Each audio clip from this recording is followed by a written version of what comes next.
Hey, what's up, guys? It is Rick, and it is Friday night. And I'm going to give you a little disclosure. I'm in the great state of Florida, the capital lightning of the world, and I got about 60-mile-an-hour winds and lightning coming from every direction. So if it gets cut off, just hang on. I'll try to get it back on. It ain't me. It was violent yesterday, and it's like flash bulbs going off, man. So September's a rough month in Florida. A lot of storms, hurricanes, all sorts of stuff. But you guys are in the right place. Today, we are going to talk about the list that's going to earn you 25 grand. And I've done this not only once, twice. I've probably done it 200 times plus. So I've already proven the theory.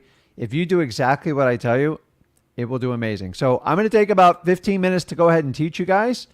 A lot of you guys probably know exactly what it is, but I'm going to simplify it.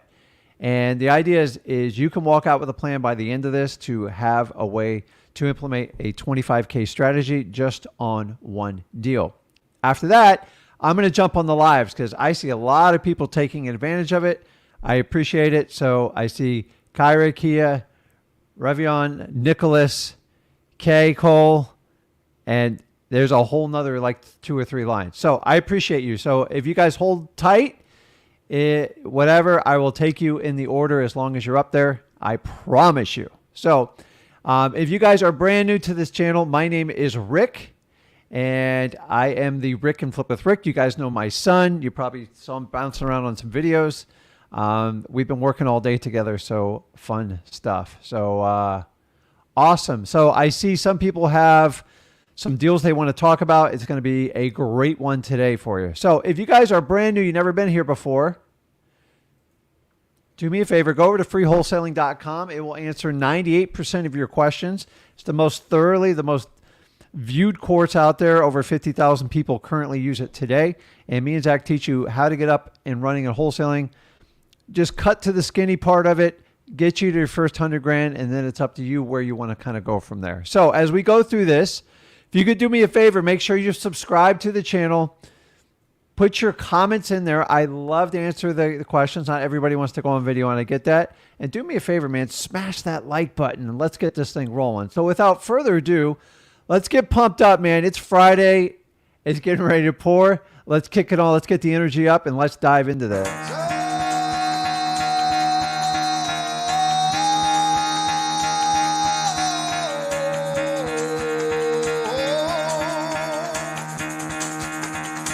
Get the fuck out of bed, bitch. Go.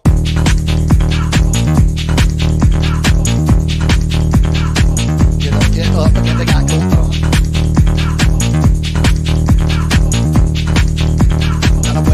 Time to wake up, bitch. Get up. Get up. Get up.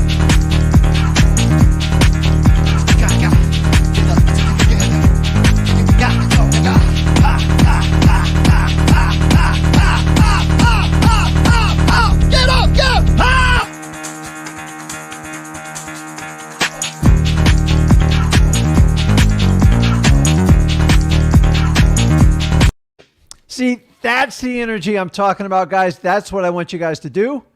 And let's bring it. So without further ado, let me roll into my presentation because I want to get, let's face it, dude, you guys are really here just to talk to me.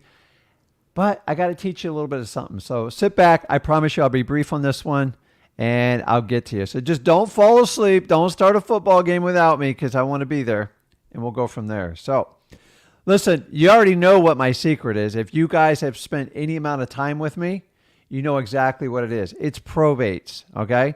It's nothing more than the legal process which assets of a deceased person are properly distributed with their heirs and beneficiaries through a court-appointed authorization. That's it. So when someone dies and they own an asset like a car, a boat, a house, a bank account, you've got to understand that deceased person cannot sign anymore. So there has to be a process that we call probate, which you go through the legal system, and that's how it works. I'm here to tell you, most people have no idea how probate works. They massively complicate it, and most people get scared about it. So my biggest secret on probates is I didn't do it for the first 7 years of being a wholesaler. In fact, I found it out by accident. And what happened is I sat down with my CPA when I was doing my taxes, and he told me to find 2 or 3 more deals just like that because they were so profitable. And that's when I go, well, they were probates. I don't know how to get them. And he's like, go figure it out. So I went on a journey and I found out exactly how to do probates. I'm here to tell you guys, people make stuff so complicated. Honestly, if you would just go down to your probate court and spend 20, 30 minutes and just talk to them, they're actually happy to educate you on the process. But most people don't want to take the time to do it. People want it spoon-fed to them. And here's the challenge with me. I understand probates. I love them. And I'm going to teach you the mechanics of them. The problem is there's 3,500 plus different counties, and every county has a different process for probates. It's impossible for me to personally navigate you through unless you're in like my markets, which I operate. So the cool thing about probates is they're very hard to scale because of every county being different. The good news is not being able to scale, it means one person can't dominate the country with it. It's a very localized market. So today I'm just going to go through the basics, show you what probates are and how to get started, and then I'm going to roll into questions. If you guys have questions in regards to probate, I'd love to take those, but really anything with wholesaling, I'm happy to answer it, man. Like I love doing this stuff. So why I like probate so much, most of them are going to have what we call deferred maintenance. So that means, keep in mind, if you've ever had an elderly family member, when they get towards the end of their life, their priority is not fixing up the house. They took such great pride in taking care of the house. And when you get old and your health declines, you just want to spend time with your family. And there's a reason why most of these properties have what we call deferred maintenance. Okay. They need painting. They need new siding, the whole 9 yards. They need usually massive updating. Okay. Why are these perfect for rehabbers and fix and flip guys? Because they love these types of projects. Okay. One of my favorite things about these probates and why it's so advantageous as a wholesaler is they're vacant. A majority of the ones I deal with, at least 70 to 75% of them, are vacant. And guys, with a vacant property, it opens up to a whole world of how to market it, how to bring in potential buyers. You don't have the typical obstacles we have in a traditional wholesale deal. That's why I've always loved probates. They're really easy to show. And these properties, I can create multiple bidding wars even in a down market because of the ease of access to the property. Okay. Now, the other thing why I like probates is most of them need cash. Most of them are not going to qualify for your traditional mortgages, your FHA, VA, because they're outdated. Maybe they got jealousy windows. Maybe they've got window units and they want central AC. Maybe they've just got such deferred maintenance they need fixed. So that's why they are 100% perfect for wholesalers, like hands down the best. So here's the key part of it. I summed this all up in one because I want to get through this and help you guys as much as possible. How do I start probates? If you follow me 1 through 5 here, by the end of this live, you can jump in and do it yourself, although they might not be open. Okay. The first step you always want to do is go to your state statutes and familiarize yourself with probates in your state. Why do I say this? Most states, you can view them online. You just search probates and you look at all these statutes they have in place. They'll tell you from start to finish someone has to apply for a petition for a probate. They'll give you definitions of what the petitioner is, the executor. The executor is the person who's in charge of carrying out the last wishes of the will. And then the heirs are going to be the beneficiary. Keep in mind the personal representative or the executor. A lot of times they are the beneficiary as well. So why I want you to familiarize yourself is because every state's a little bit different. There's some wacky states out there, but for the most part, states follow 3 different lines in probates. You'll see when you go into them, there's only like 3 ways that states can break them up, and most of yours are going to fall in that particular area. Okay. So get to know the process. You'll get more respect from your local probate court or any title or attorney companies that you deal with. Okay. The next thing you do is you connect with your title company and or probate lawyer for a meeting about probates. Now, start with the title company. It's 100% free. And a lot of title companies are in or associated with lawyers, and a lot of them work with probate lawyers. So most probate lawyers will sit down with you like 10, 15 minutes, but please don't waste their time because it's really bad business. So I like to work with a title company because they'll take an hour and walk you through what you need to accomplish to do a probate, okay? And what you're trying to do is make sure your title company is comfortable doing them and you have access to a lawyer when you need them. At some point, almost guaranteed, if you concentrate on probates, you will need help from a probate lawyer to push some of the stuff through. So you don't have to do it instantly, but you definitely want to get it prepared and out of the way and ready to go. Okay. Number 3, you are now prepared to go ahead and dive in. And this is it. Go to your local county probate court and get the leads. Okay. I said, go to your local probate county court and go get the leads. All leads derive at the courthouse and then they disseminate from there. Now, if you have the ability to get those leads online and you understand how to do it, then that's great. Sometimes you have to pay like a business application fee and you can do it like that. But some of them, I still have to physically send somebody to the courthouse to pick them up. I personally think it's my favorite way because I have very little competition when that happens and it's much easier. Also, if you're new to probates, this is a great time to visit your probate court and ask questions. Keep in mind, they have staff on there full time, there for the public to answer questions. It's up to you if you're going to take advantage of it. Okay. So now we've done all our research. We've connected with our title and our probate lawyer. Now we've gone out, we've gathered the leads. Now you guys know the deal. When you go to your courthouse, they might give you some resistance. Come up with excuses. My favorite is I can only give you one probate at a time. What's the person you're looking for? Obviously, you don't know the person's name because you're trying to get the entire docket, which is an entire list. Okay. And you got to keep asking them nicely several different ways. The best way to beat resistance is overcome it with persistence. End of story. If you just take no and you're going to tuck your tail out of the courthouse, you're probably got no business doing probates anyway.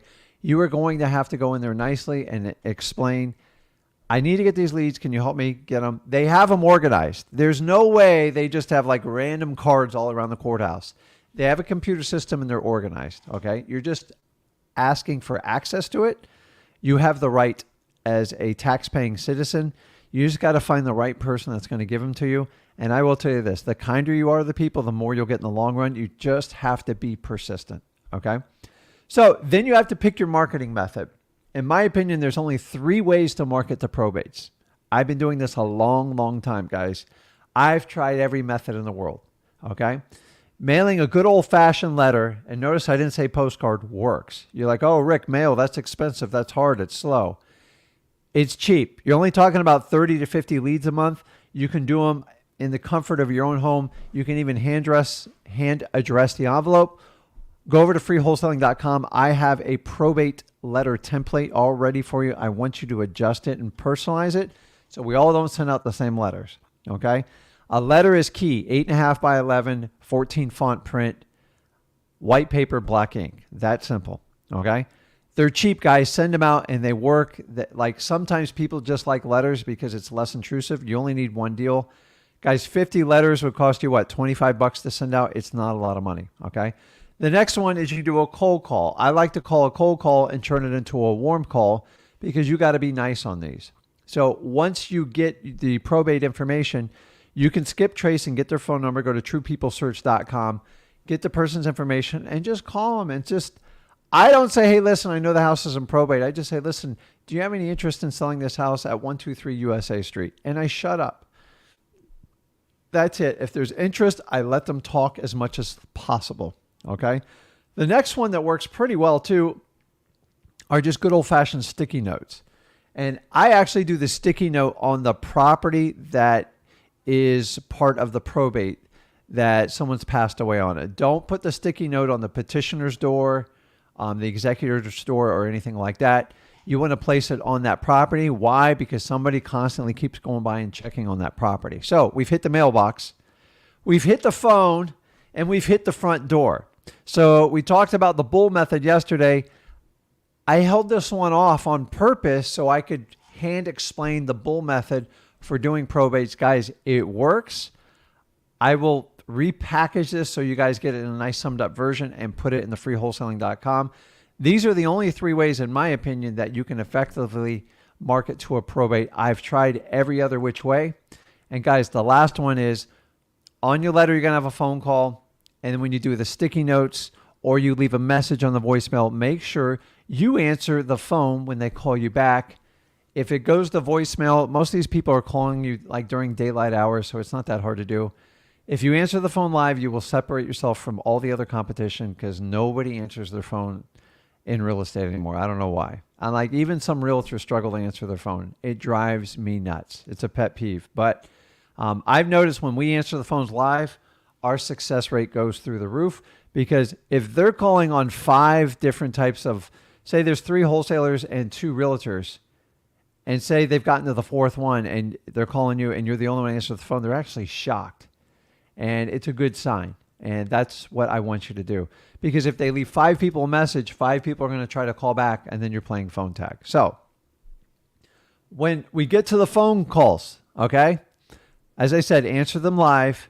You got to learn to be extremely patient during probate. You cannot run these sellers over. They've got a lot to deal with and you can't bully them around. So a lot of wholesalers like to push them around. If anything, you got to slow down, okay?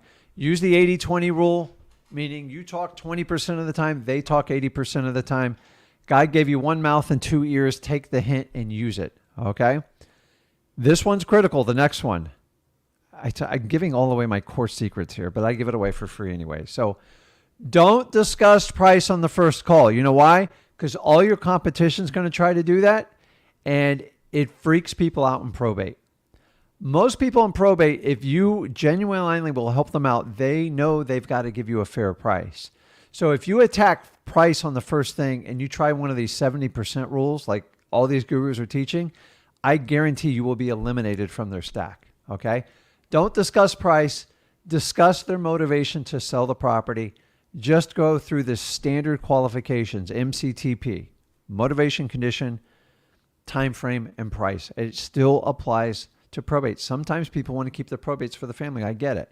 Find out what they want to do and then help them execute their plan. That's what we do in wholesaling, okay?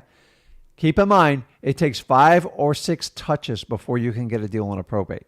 How do I know this? I have a ton of data on it. I rarely ever take a probate down on 1 or 2 phone calls. It just doesn't happen. And if you understand, you got to be patient. You got to let them talk. Guys, we're talking about humans. If you've ever had somebody die in your family, it is a painful, grueling experience. Unfortunately, we all have to go through it.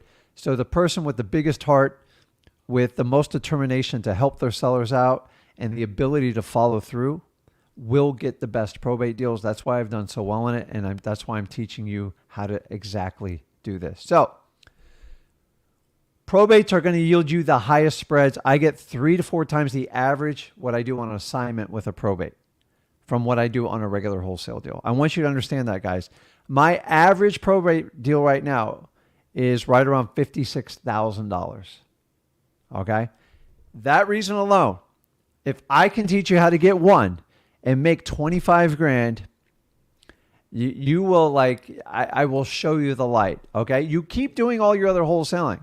But if you guys are purposely avoiding probate because you think you're difficult, I did that for my first 7 years and I left so much money on the table, and I don't want you guys to make the same mistake I do. And that is it. So let me take this off. Let me check our comments and let's get jumping into this, man. So let's see here. Okay. With date of... So real quick, while we're on probates, everyone asks, what's the ideal time? How do you deal with a probate that's old?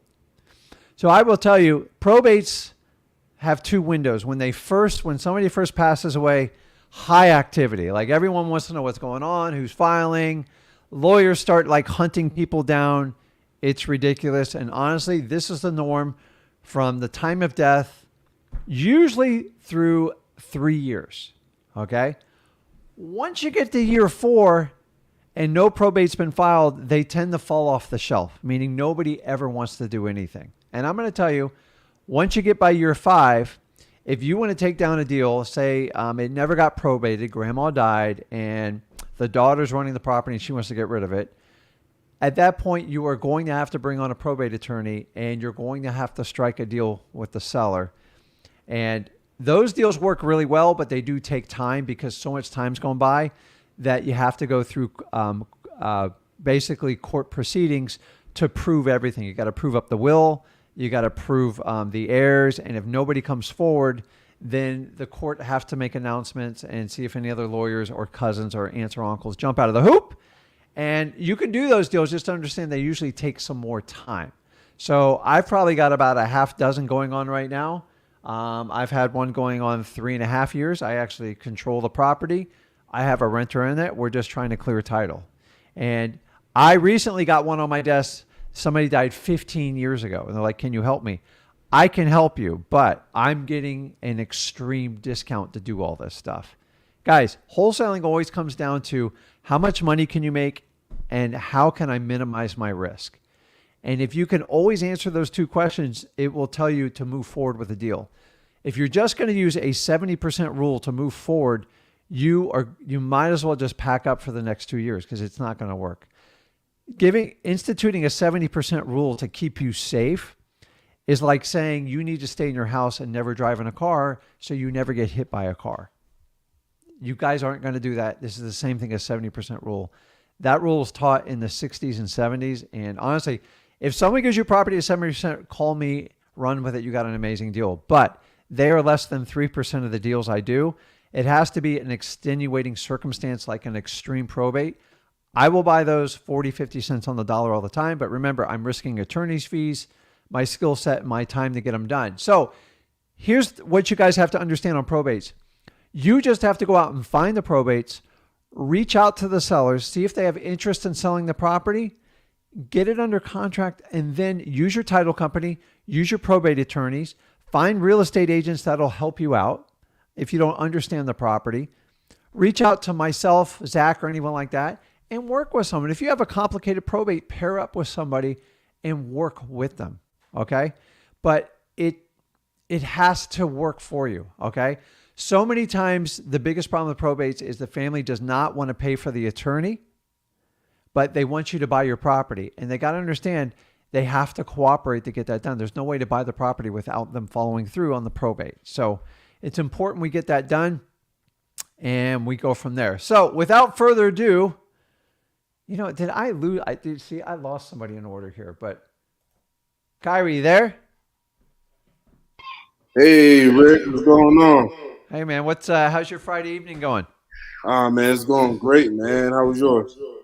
It's good. So it's a little rainy and lightning, but as long as I'm inside and the internet works, I'm fine, man. What can I help you out with? I hear that. Hey, man, I've been trying to get on this live with you guys for a long time, man. I've been following you guys for about 2 months now. Yeah. Yeah. I don't hold back, man. You come on here, I jump on here. I tell everyone. I'm like, listen, we can do this all night, man. I had some sporty ones on last night, but I'm like, listen, I'm here to help. If people want to complain for 5-10 minutes, at some point I'm just going to cut you off and ask you, like, what are you doing to make this better? So we're all in this together. Dude, I have sat in your shoes. I've been through the fight. I've been there when I was completely dead broke with my entire family looking at me like, what the hell are you doing? I said, like, I think this thing can really work. And I almost quit twice. Those people don't understand. I almost just caved in. Thank God I didn't. Yeah. And to this day, I still have battles. I've been doing meetings all day. We've been training staff, and it's like we got deals that fall apart, new ones that come on. You just throw some more zeros on it. You gave hope to a lot of people, man, thousands of people. So I'm definitely glad you didn't give up. You just got to fight it. The problem with our business, Kyrie, is people package it. It's like you just flip properties on the beach, sipping margaritas, dude. That ain't the first 2 years. It's actually, if you ever a busboy at like a busy restaurant or a bar, that's what's like the first 2 years. And it's not a negative thing. It's just like we all have to start somewhere, right, and get going. Yeah, and I'm at that point now. I kind of went through the whole phase. A couple years ago, I was a realtor, a real estate agent. Didn't really like that aspect of the game, So fast forward a couple years later, I moved to Atlanta, Georgia. That's where I am now. Okay. Wanted to get into the game, so I paid one of those gurus. So unfortunately, I fell for the trick before I even Hey, know. listen. Even if you guys paid a guru, I'm not here to like, dude. I've paid some of the worst gurus in the country, Yeah, and part of like why I've done that, I've been doing this 20 years.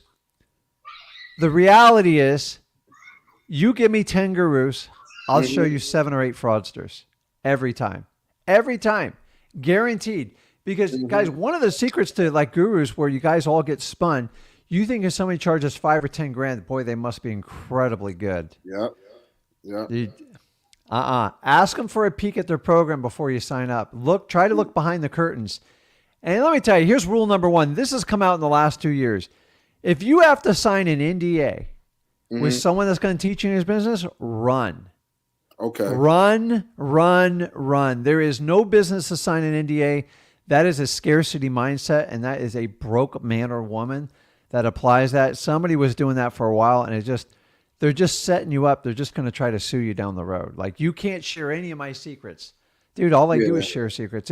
Life doesn't work that way. We have to pass information down to our kids and the next generation. I'm trying to help people out with realtors that really can't help them. That's what we do. I'm not ripping off anyone.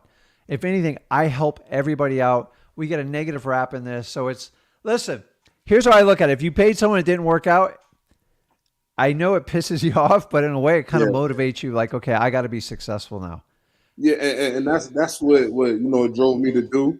Essentially, like, so I paid this guy 5 G's, and then it's like I didn't really learn anything. He gave me a bunch of things, and it's like I didn't learn anything about it. But when I found you guys' channel, I learned more with you guys in 2 weeks than I learned with this guy in damn 6 Zoom sessions. Yeah, because we just cut through the fluff, right? Like, hey, here's this. Here's freewholesaling.com. If you got a problem or a question, hop on 6 days a week. This is what we do. Yeah. Like, bring it. I don't have a boat for you to ride on. I do, but like I don't waste time on that. I'm not taking you out to dinner. I don't do fancy seminars. All that's all hype to get you guys excited to break out your pocketbooks. Guys, I've been through it. I've paid as much as one person $100,000. Wow. Now, I'm not going to say I didn't get value out of it, but it was like some of them are good, some of them are really bad. I've actually gone and met with people and gurus, and after like a day or two, I paid to be there for like 2 weeks. I'm like, I'm out. Like, yeah.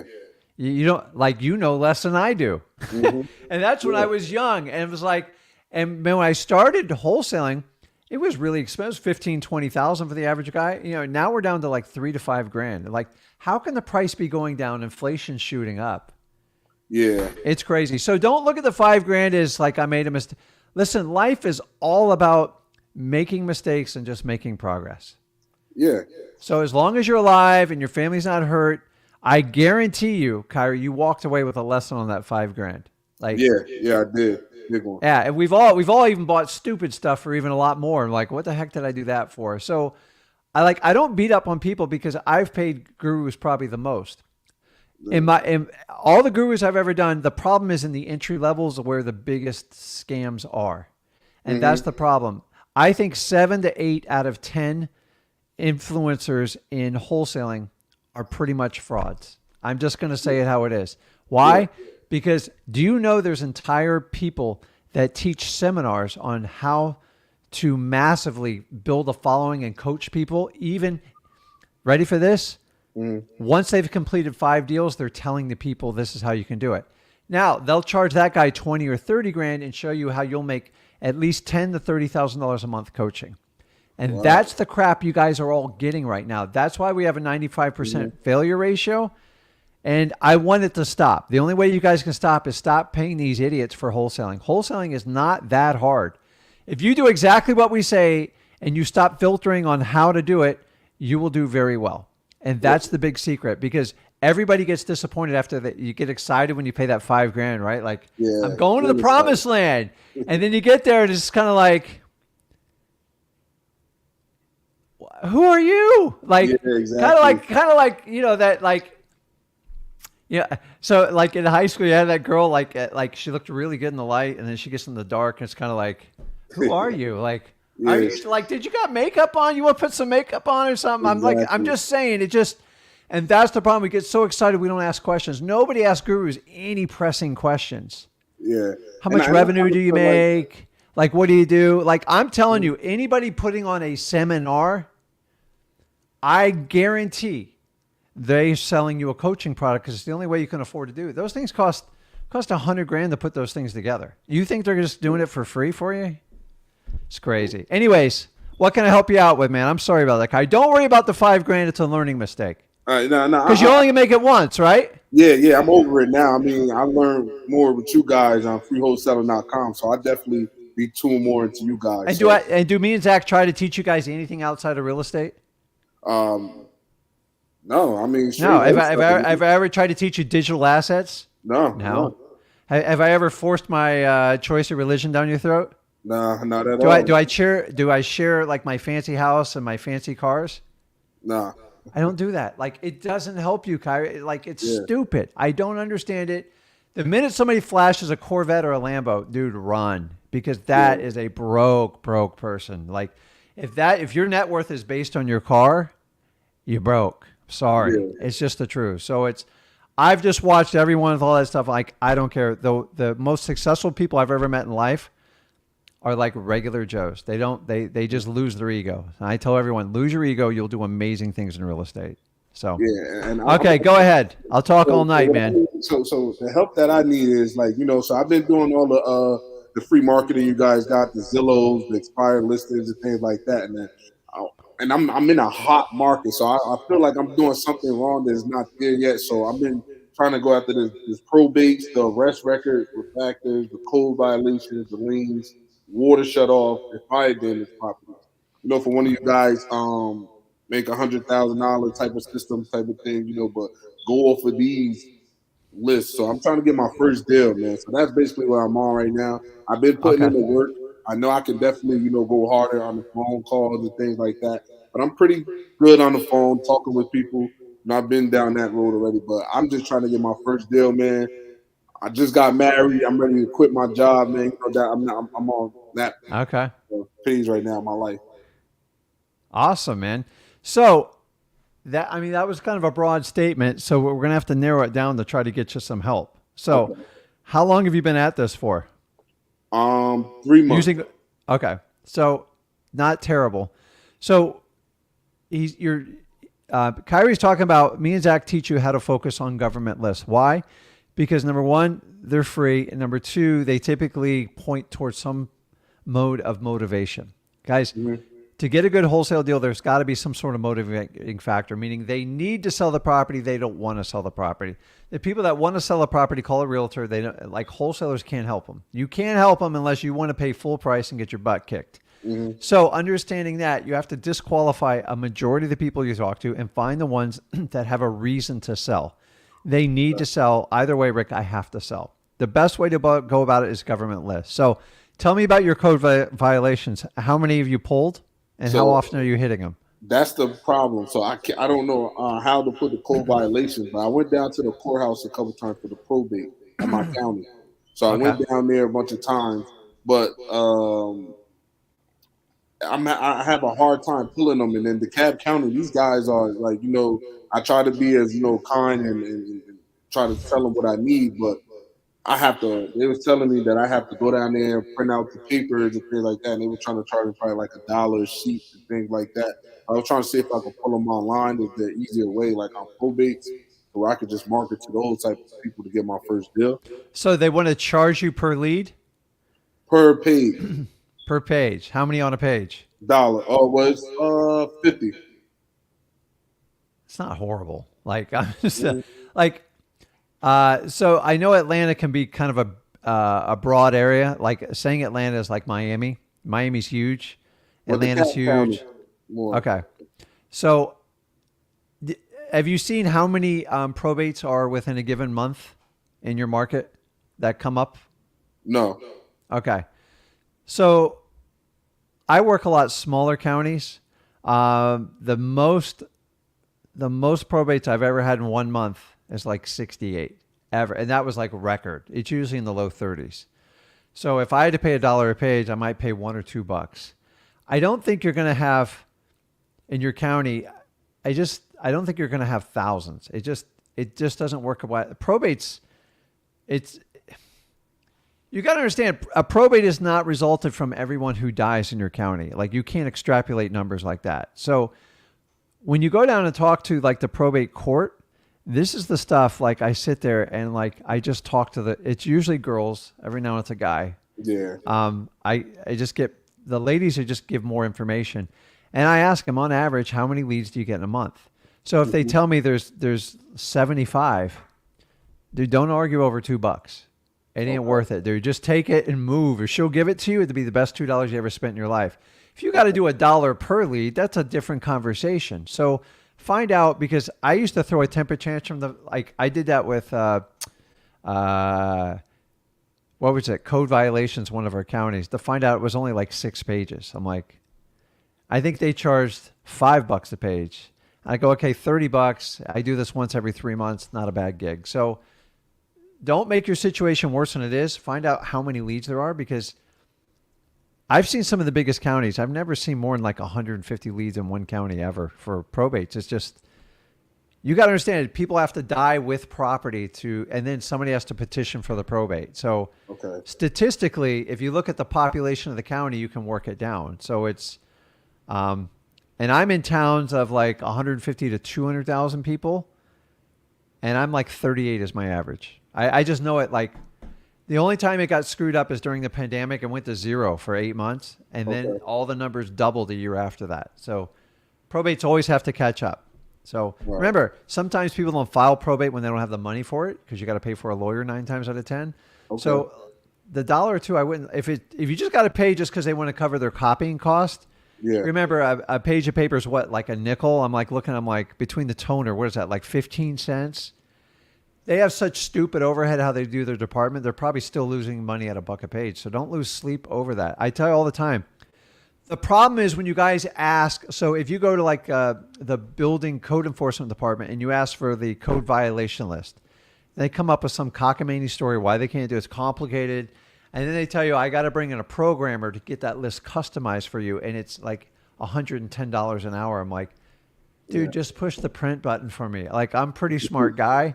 And so most of these departments try to find ways to have people paid by the hour to customize reports for you.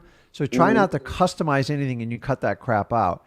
And at the end, I get like really nice, but if I can't get anywhere, I'm like, how is a tax-paying citizen supposed to get access to this public information? Like, nicely, and kind of go from there. But like the $1 or $2, dude, that's reasonable, because I have some counties, I've heard $20 to $40 a page.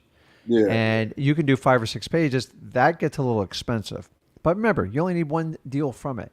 So every time you go like tax delinquency, they always try, what kind of file do you want that in? I'm like, oh God, let me, it's like a password. And if you say an Excel file, they'll charge you like a $300 customization. Just ask them for a CSV file, because that's universal in all software. And they'll give it to you. And then sometimes they charge me $15-$20 for it. And they give me a disposable USB, or you bring them a USB because they don't want to pay for it. So understand these bureaucracies have policies, and they're all losing money. Remember, anything with the government, they take money from us. They don't generate any money for us. So they're terribly inefficient with paperwork. So number 2 is they don't want to do the work for you. Like, let's face it. And number 3, you got to keep, what created this problem is between realtors, wholesalers too, and marketers. They get this information and they resell it on the open market. And that's actually, I don't know if the word's illegal, but it definitely creates a lot of stress in the system. So it's every one of these examples I give you, like we sat today with 4 employees, and like we're in the fight every day like you guys are. Why do I fight for these lists? Because there's so much better than any other paid service I could ever do. And I know that. And I still do paid services because I do a lot of marketing, but I've been doing this 20 years. So it's just, you got to press through it. Like, and just don't overreact when they tell you $1 or $2 a page. I'm like, okay, 50 on it. You're telling me there's 120. So that's $6. Would you like a cashier's check, or would you like, and now, like, we went to the courthouse the other day, they won't take cash. Wow. I go, it's like, they won't take, like, we're not allowed to accept cash anymore, which I don't even know if that's legal, but like that doesn't even make sense. I mean, green hardbacks they wouldn't take. Now, Wow. maybe someone's been stealing the cash and it's an internal problem, but I've learned not to, like, when they say it, they just say they have a problem with their system. It's not a problem with you or anything Mhm. like that. So you just got to fight through and collect them all. And then we fight like crazy like that. And then we use a combination of batch and prop stream to get our paid list, because a lot of them, we get 10,000 lists. So we go ahead and utilize it under the subscription. And that's how I keep my database full. But man, we fight just like everybody on this live. We fight for those government lists. Why? Because they are deadly. They are live. They are up to date. And if you get that information first and you act upon it, you can get some great deals. I've never stopped in 20 years doing them. And honestly, they're my favorite list, but they only fill up my pipeline so much. So in my pipeline, it only fills up about 35 to 40% of the leads, because it's just, dude, this is a volume business. It is volume. But after you start doing it after a while, I always tell you, time and circumstances change for people. And some people have to go through a 1-year process to sell their house all the time. Yeah. How fast have you ever moved? You have to think about it, right? Like, do I want to do this? You know, do I want to, like, if I ever, then you got, and then see, now, Kyrie, when you start getting married, you got to go, okay, where are the kids going to go to school? Yeah. I don't know about you guys with school these days, but like now it's like a careful decision now. It's like, you got to be really involved with your kids. Don't leave it up to the teachers, because the poor teachers, their hands are tied. I don't even blame the teachers. So it's, All right. So quick question, Rick. I mean, yes. I'm trying to get a deal, man. I've been doing it for 3 months, so I'm going in for the next 30 days, man. So Okay. probate or code violations would be like my best bet. Yeah. And then kind of how me and Zach taught yesterday, just doing the bull method. I even taught you how to do probates. Listen, some people respond to a simple letter. And guys, don't freak out when you hear mailing letters to probates. It's very, very minor. It's easy. It's very controllable. It just, use my template, change it up a little bit, sign your name in blue ink, hand address the envelope, stick it in the mail, and just be automatic about it. You can do it while you're watching a game, while you're playing with kids, while you're doing a video game. I don't know if you can do that or not. I probably could, because I'm so bad at video games. Okay, that's done. And then I'm gonna get their phone number. I'm just gonna reach out and call them. I have to leave them a message, and then I'm gonna drive by the property, stick a sticky note on the door. One of those three is going to hit. Like, I don't know which one it is. So you're doing McDonald's, Burger King, and Checkers. Now, I like McDonald's because I know it's consistent, but like, it doesn't matter. So if I got all three, I would run to a McDonald's because I just feel like they're the more consistent. And then just make it personal as heck, man. Like, don't do all this business structure, make it complicated. So you got to just keep going, man. Like, the people are ratcheting up. The good news is less cash buyers are in our market, meaning less people are doing wholesaling than ever, and prices are coming down. But it doesn't matter in wholesaling if prices are going up or down. It doesn't matter. Don't ever try to time this market. It ain't going to work. So you just got to kind of keep pressing. So I would get as much as you can on the government list. You already started with 2. You know, there's a lot more. Yeah. And then if you use listrei.com or use the batch account, use your subscription and pull the ones and filter out what you think is going to be the most highly motivated people. Okay. And that's it. You always, at some point, like, I get it, not everybody has money and you don't need all the software and technology to do it. But the reality is, get the government list, fill it up as much as you can. If you can do a paid service, and a lot of these are within $100, it's much cheaper than hiring an employee. And then here's what I do is I would just add driving for dollars. It is like grossly overlooked, but man, is it effective, dude. Because the driving for dollars, if I have a list of 10,000 people and I go, I'm too good for driving for dollars. And then Kyrie gets in his car in that same area and say he takes 4 hours and gets 300 addresses of problematic properties. Dude, you just cut in line for me in about 2.5 months. Because for me to get through that whole list, cold call everyone, go out and look at the properties and see if there's an issue. I know half the 3/4 of the people aren't even going to be interested in what I have to offer. So you cut straight to the chase type of deal. And I tell you, some of my best deals to this date and this year alone are from driving for dollars. I'm lucky I have a lot of people that help me do it. But guys, I drove for dollars for the first 4 years. Like, it was just part of my routine. You can fill up so much stuff with driving for dollars. Now there's incredible apps out there now. You can do it old school with a notepad. If you're old like me, I get like car sick rolling around in this stuff, which is kind of funny if you think about it. But I never thought just stuff like that. It's absolutely crazy, man. It's dude, I could go on all day. The problem is once you get all these lists and stuff, then you have to have the discipline to go through it. So what I like to do with people whenever I used to struggle or I have any of my marketing or acquisition people struggle, I ask them, how many people did you talk today? How many people did you physically visit today? And how many contracts did you write? Okay.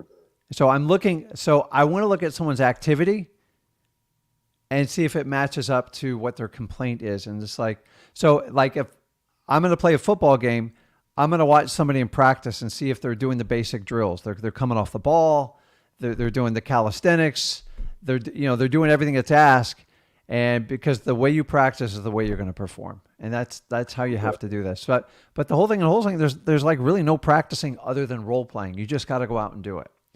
So don't be the person that sits there and tries to read every book, every manual, every module. You have to go out and take a lot of action. And the more action you'll take, the better you'll get at it. In the beginning, you're not that great at talking to people, but that's okay. You can still do deals. If you sit around and wait till you're perfect talking to one, you'll never do this business. The first 3 deals I did, I thought my teeth were going to fall out. I was shaking so hard. Swear to God. But after a while, it just slowly goes away. You're just like, okay, dude, it's like, why does a guy show up to a UFC fight knowing he's probably going to get the hell beat out of him? And he still does it. I don't understand that to this day. I'm just like, are you crazy fighting this guy? He's trained to do it. It's what he does. If you ever watched that big fight with Usman, it was Alexander, I'm just like, this man is getting beat up for 5 rounds. And the last 31 seconds, he throws the perfect, precise kick. Because the other guy got an ego. He got cock. He had it done. He was going to break every record and go down in infamy. And his ego took over. And sometimes it shows you just got to finish it. So get your activity level up. Because Kyrie, when I talk to you again, then we're going to talk about your activity. Kyrie, how many people did you call today? How many did you do this week? How many have you done this month? And eventually the quantity should match up to your results. And you have to do it that way. But you got to get the list. You got to market it. You got to go out there and get it. And then you got to go out and meet and talk to people. And you got to keep everything going and you can't stop. It's a lot of work. I get it, dude. I did this whole thing by myself for 7 years. My son to this day goes, what'd you do that for, Dad? I go, dude, it was a different world back then, man. Yeah. We didn't have all this stuff going on, man. It was like one party. I did convince my wife to quit to help me out, but that had its own challenges with that. So that's another story in another day. But you got to get after it. You are right. I just think you got to do a lot more of what you're doing. Okay. So the next time I want to talk to you, I want to talk about your activity. Like, okay, how many people are we calling? How many are we reaching? And just kind of look at it as a scorecard. Because in the end, when you look at data, data doesn't lie. It just tells you what you do. Mm-hmm. People lie. Data doesn't lie. So when like people go off on a tangent with me, I'm like, how many people did you call today? And they're like, well is not a person you call. I don't want to hear it. Like you're trying to figure a way to come up with an excuse. I want to help you. I'm not charging you. I'm doing my part. You got to go out and do your part. I'm telling you, Kyrie, you are no different than me. Okay. I started this when in my mid 30s, 33, 34. And I tried everything else and I was miserable. And it was rough the first year or two I did it. I had a lot of ups and downs. But all you guys had to do is get a deal or two under your belt and get it going. You have the perfect opportunity, especially rolling in 2023, because the market, whenever there's doubt in the market, people open up to selling. Okay. When people are making a lot of money and rates are low, they don't want to sell. But I've made money in both markets. So like, don't try to time the market. People have been doing this stuff since like the early 1800s. You and me didn't invent this. So go out there and get it. Let's talk next week and look at your activity, okay? All right, I really appreciate you. Okay, bud. I appreciate it, man. Okay. Nicholas, you there?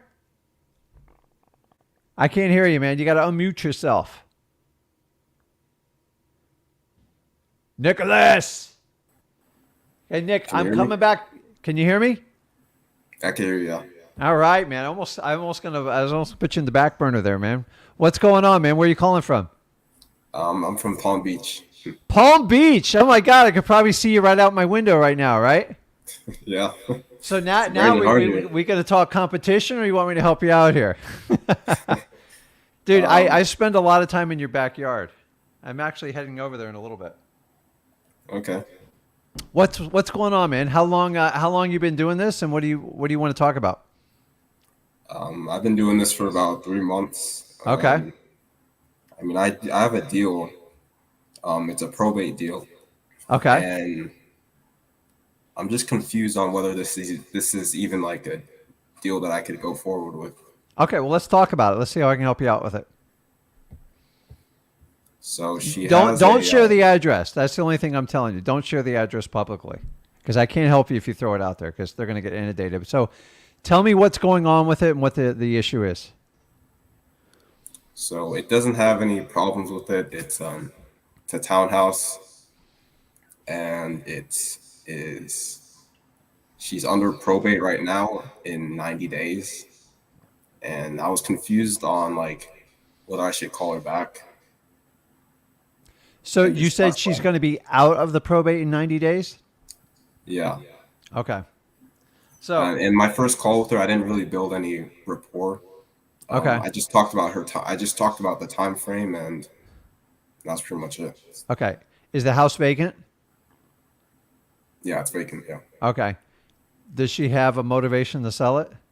Does she sound like she wants to really sell it? She was motivated. Yeah. Okay. Is there any issues with the house? Repairs, No, maintenance? there's no issues. No. Okay. So here's all you have to do, okay? You haven't done anything wrong. You got to move forward.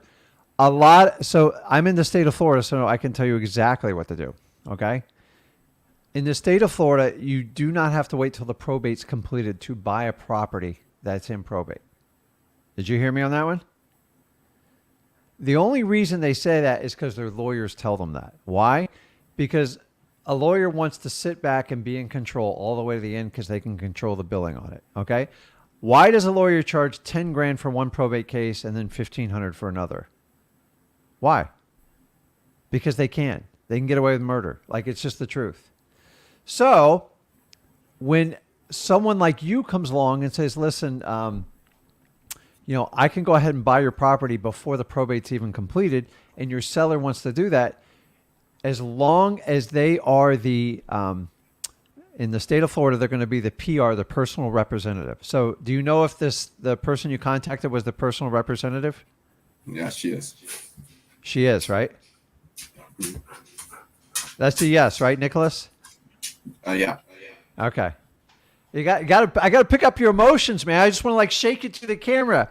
So here's the deal. If she's the PR, you are talking to the person that can legally enter into a contract with you. That's it. You don't need the lawyer. You don't need anyone else. If she signs an agreement, you sign an agreement, you have a mutually executed agreement. Okay? If you choose to sell it before the probate or after the probate, that's something you negotiate with the seller. Most sellers, the minute they sign the contract, they want to get paid tomorrow and get rid of the property. Why else would they sign the contract, right? Once the contract's signed, if you can do it before the lawyer interferes with you, and the lawyer loves to interfere with you, is you're in control of the deal. If you sit back and let the lawyer call the shots, and sometimes you don't have a choice, he will always tell the seller not to sign the contract because he wants to leave everything wide open for him, and he or she wants to be the lawyer in charge. So I make a habit of beating lawyers fast. Lawyers like to take forever to meet with people and talk to people. I got no problems with lawyers, but I don't need a lawyer to enter into a contract with a PR. So once you enter in that contract with the PR, you just simply ask the PR to give the contract to the lawyer and ask the lawyer to file for a motion to liquidate the property. Yes, you can sell the asset before the probate's over. Now, say she's getting 200 grand, that $200,000 goes into the estate, an estate account. So if it's like the estate of John Smith, they open up a bank account. That's what they do when they have probates. And so when that money goes, it gets puts in there. Why is that advantageous? Because the seller, the PR doesn't have to pay a mortgage. They don't have to pay taxes. Very high in Florida. They don't have to pay insurance. What are we in right now? September, right? What happens in September in South Florida, Nicholas? Hurricanes. Yeah. People hate it, man. It's stressful. There's one here like every week on our back door. So this is a prime time to say, listen, if you want to sell it, we can get this thing sold and get it done. Now, a lot of times they go, well, my lawyer said I had to wait till the probate's done. I've already proven it's a 100% lie. I've even debated a lawyer publicly on this, okay? There is, in every state, there is allowance if the buyer and the seller freely want to get rid of an asset before the probate's over. It's fine. People do it with cars, like some collectors' cars that are losing value. They're hard to store. There's nowhere to store it. The court system makes exceptions for stuff like this. You can't wait. Like some probates, I've seen probates take 7 years on a very complicated probate. Most probates we deal as wholesalers, they're very quick probates. So the average probate I do is usually less than 90 days, and I've done one in as little as 3 weeks. So what I want you to do, Nicholas, is just reach back out to her, requalify her, make sure everything fits, and start talking to her. Go out and kind of look at the property. And if you want, dude, I'm right around the corner. I'm happy to work with you on this in any capacity. Okay? Just if you want to send a message over to support it like Flip with Rick, I'll look at it and see what we need to do. But if you can convince her to enter a contract for like a good number, you don't have to know everything about probate. That's why I keep sharing the secrets with you guys. Think about this. You have it under contract. You have a vacant house. You could send potentially 30 to 40 different buyers there and get the highest offer. You don't even own the property yet because you're waiting for everything to go through. Also, probates, if you want to sit around and wait because you're waiting for it, you can, but like I like to push them along. You will get some pushback from the attorney, but it's remember, the attorney was hired by who? The PR? The seller, correct. So you just instruct the seller, so you play armchair quarterback. I got nothing to do with it. I told the attorney, don't call me. I got nothing to do with it. I'm just the buyer. Once you enter that agreement with the PR, you're locked and loaded. So the question is, can you buy it like in the next 30 days or are they going to wait till the probate's done? I've done them both ways. Sometimes you do have to respect the attorney and give them their room because like attorney and like client privilege, it's kind of weird. If an attorney tells a client to do something, they'll do it, even like if it's wrong. And there's nothing I can do. Just like if you have a real estate agent listing a property, the lister typically does what the real estate asks them to do. So I don't talk negatively about the attorney. I'm like, did you know that you can actually sell the property before the probate's completed? Keep in mind, I have no idea where they are in the probate process. So you have to be careful how you say that. I like to say it right when they hire the attorney because all attorneys in the first 30 to 90 days fall asleep on probates, and that's when I strike. And then once the attorney calls me and says something like aggressive, I said, listen, I have a legally binding contract with your client.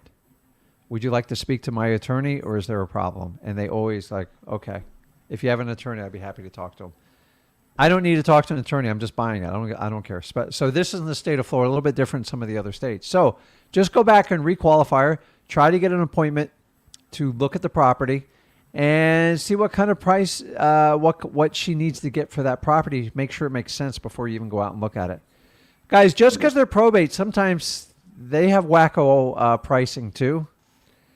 But there's two types. The heirs always wants $1 million, and the PR is the responsible person. So remember, whoever the PR in probate is, the deceased person appointed him. It's usually the senior representative of the family or the most responsible person.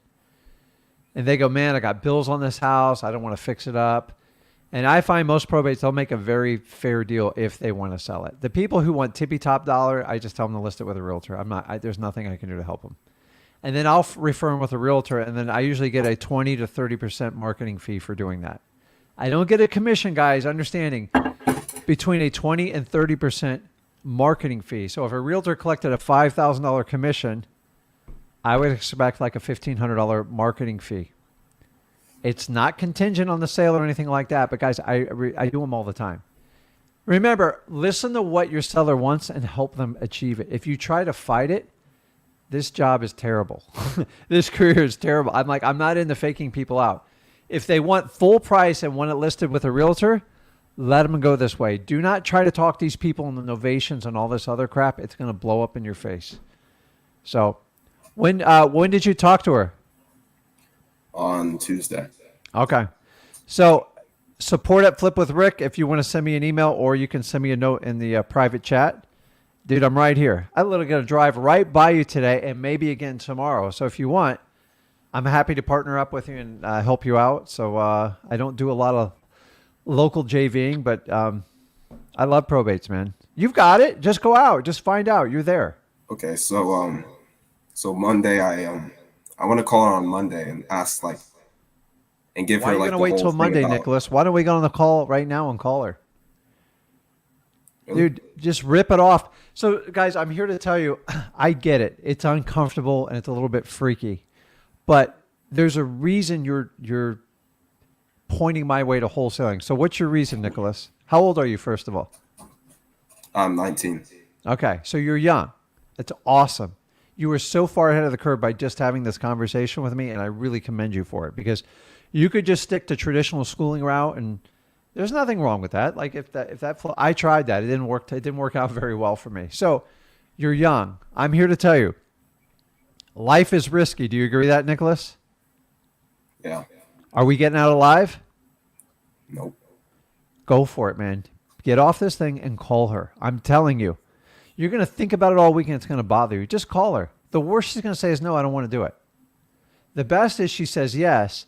And then if you're uncomfortable, like, crap, I don't know what to do, call me. I'll get one of either myself, Zach, or one of my team members. I'll help you out. You're local. I can't make it any easier for you, dude. Dude, probates are the key. You do one probate, it's doing like 3 wholesale deals every time. So I like what you're doing. I just do not wait. It doesn't get better over time. It actually gets worse. Saturday is a prime day to talk to people with their properties. So I just say, listen, I had a couple follow-up questions. Have a reason to call her. I forgot to ask you this. How many bedrooms did that have? Okay, cool. That's great. You know, I was thinking about it. I think it might be a good fit. Is there anything else I need to know about the house? And just reopen the questions again. And go, is there a way I can just take a quick peek and look at it? And did you have an idea what you need to get for that property? Now, if you could do it in person with her, it works out well. Whatever you're comfortable with. I don't know where she's located, but do me a favor. Don't wait till Monday. Do it tonight. Or first thing tomorrow at the worst. I find if you just get these phone calls over with, like the result's going to happen, right? So you might as well give it the best outcome. The worst thing you can do is call and she goes, you know what? I just went under contract with another investor. I'm so sorry, Nicholas. You never called me back. I've had that happen to me hundreds of times. Don't be in that one. Call her. I'm giving you every outlet to make this work. Dude, I'll do it with you. I'll do it with you in a heartbeat. If you want, you get on the phone call. We'll just, I won't do it live. I'm not putting you on the spot, but I'm here to help you out, man. You just got to make the call. It's uncomfortable. It's awkward. Dude, I already told you, I almost crapped in my pants my first 3 deals. It's the truth. At least I'm honest about it. I don't get nerves talking to people anymore because I actually enjoy it. So, are you comfortable making that phone call? Yeah, I'm comfortable, yeah. Okay. So make that phone call. If you want, hang up and then send me a message. Let me know how it worked out. I want it to work out for you. The sun's not quite down. It's a good time to call people and just have a reason to call and go, listen, I forgot to ask you this. And then go in those questions that I just taught you. It's real simple. All you are, Nicholas, is having a conversation with someone. The better you get at your conversations, the more money you'll make in wholesaling. So you're in the right place to do it. Just keep doing it. All right, thank you. You going to call? Yep, I'm doing it right now. Okay. So this is what I want you to do. Whenever you guys go, I'm going to wait 3 or 4 days to call me. No. Pick up the phone and just get it over with. Because then you get the stress of the anxiety of calling, especially all weekend. Just get it over with. Just rip it off, man. It's not going to hurt. They can't hurt you. It's just a phone call. You got it, Nicholas. Keep going, man. You got so much ahead of you in your future. If I could tell you how bright your future is, you wouldn't even believe me. I didn't wake up till I was 33. So you're on the right path. Find the path to take care of yourself so you can get freedom so you don't have to work for anyone other than who you want to work with. Okay? You're in the perfect spot to do it. Okay, right. Let me know the result of it, Nicholas. All right, yeah, we'll do that. Okay, man. I appreciate it. You guys think Nicholas should call? I think he should call, man. Hell, I'd do the call live, but that's just so. Nicholas, you got it, man. Just go out and do that. So I don't want you guys waiting to make these phone calls. The wait doesn't make it better. It actually makes it worse, in my opinion. So let's get Kay on. What's up, man? Hey, what's up, Rick? How are you? Good. You got a deal you're working on? I do. I have a probate deal that I'm working on that I could use some assist with. Okay, let's go. Okay, so the I actually know the family pretty well. I grew up with one of the heirs. So Okay. the um, the father passed away back last December and has three children. One of them lives in the home right now. Okay. The other one, who I have a good relationship with, she wants to liquidate, take the money that she can, and go on vacation, do whatever she wants. The third heir doesn't have a great relationship with the other two heirs. So what I'm wondering is, how do I kind of, for lack of better terms, massage the third heir that doesn't really have a great relationship with the other two into agreeing to sell that property to me? Okay. So back up. Who is the executor or the personal rep for the estate? I'm not sure. I don't think there is one. There wasn't a will, and I'm not sure. Okay. So what state are you in, Kay? Texas. Okay. So there has to be a person appointed to be in charge of the probate. It doesn't mean they're in charge of the will. So usually that person hires an attorney and files a petition. And most likely that's usually the responsible party. If there's a will, they're usually named in the will. This is going to be my executor of the will, and it's easy. When there's not a will, the person has to apply, and the court will hear if anyone has any objection to this person being it, which would open up to the heirs, family members and everything else. So the main thing is you got to find out who the personal representative is or the executor. That's the person that has the most power in the deal. Like hands down, if you can't make that person happy, you don't have a deal. I've made the PR happy, and sometimes the heirs aren't always happy. In my experience, the personal representative is usually one of the heirs as well, too. So if you had 4 heirs and one of them was the PR, understanding the PR is just in charge of submitting everything and communicating to the attorney, but the 4 heirs, 25% each. So you said there's 3 heirs total, right? There's 3. Yep. Okay. So the first thing you're going to have to find out is, have they opened up a probate yet? I know that they each have an attorney involved. I actually called a title company to see it, just to kind of see if they would do the deal. And the title company actually told me that as long as all 3 of them can agree on a price, Yeah. then we can exit out the attorneys and all of that stuff. Yeah. So most families will hire one attorney because nobody wants to pay 3 attorneys, and it's very confusing. So in the simplest form of probate, our job is to get the people in charge to agree to a price and then execute the paperwork and then let everybody else try to push it along. So your only job is to get 3 people in agreement. Now, Yep. here's my experience in probates. Once you have 4 heirs, man, the odds of getting like a good deal and agreement it's painful. And I'm just telling you, once you hit 4, your deal, your percentage is cut down by 80% because there's always one person that thinks the property's worth $1 million. 3's a pain in the ass. 2's really easy. 1's a no-brainer. So I almost, at one point, we were doing so many probates, I used to look at them. I had one ready for this, 26 heirs. I'm like, don't even bother. My sales guy took it, called the guy, and it was ready for it's the one probate where they had an attorney organized. One PR was in charge of everything. He goes, everything goes through me. Everyone's agreed to agree on what I agree on. I'm like, holy crap. I was going to blow that lead off. So I looked at 26 and I was filtering anything 4 and above because we were wasting so much time and energy. So you have 3 heirs. How many are in agreement so far? I would say 2. Okay. Are they all local or are they all spread out through the country? They all live in the same town. So the relationship amongst the 3, is it stressed? The relationship between the 2 of them, one that is really good, but the third one doesn't have a good relationship with the other 2, and that's why I was kind of asking, how do I massage that deal to where? Okay. So the first thing I'm going to do, dude, I'm an expert in doing this, is go to the 2 that agree and say, dude, so are they? brother, sister, or like what's the relations? It's 2 sisters and 1 brother. Okay. So that's like my family dynamic, so I know it well. So you got to go to the 2 that agree, and now you got to get as much intel on the problem child. Okay. Like, what's the deal with them? Like, I don't want to get into the family drama. You got to avoid that. Like, what's his biggest pet peeve? You'd be surprised. Some people like, I don't want Susie to benefit at all from mom's property. It's not fair. Right. Okay. Like, I hear stuff like this. So you got to take his gripe and then go get intel from the other 2 girls. And then you're basically a mediator. Because in the end, the reality, here's how probate works. So if you have multiple parties, if one party decides to hold out and hold the probate hostage, they can actually be overruled. And then they have to pay all attorney's fees and any additional paperwork. And they'll basically be almost cut out of the will if they do that. Now, that's a beating stick that you don't want to start out with. I always have an attorney or a title company goes, listen, if you don't agree to this, the other 2 are going to file a petition to basically exonerate you from this file because you're holding it hostage. We can't move forward without their agreement.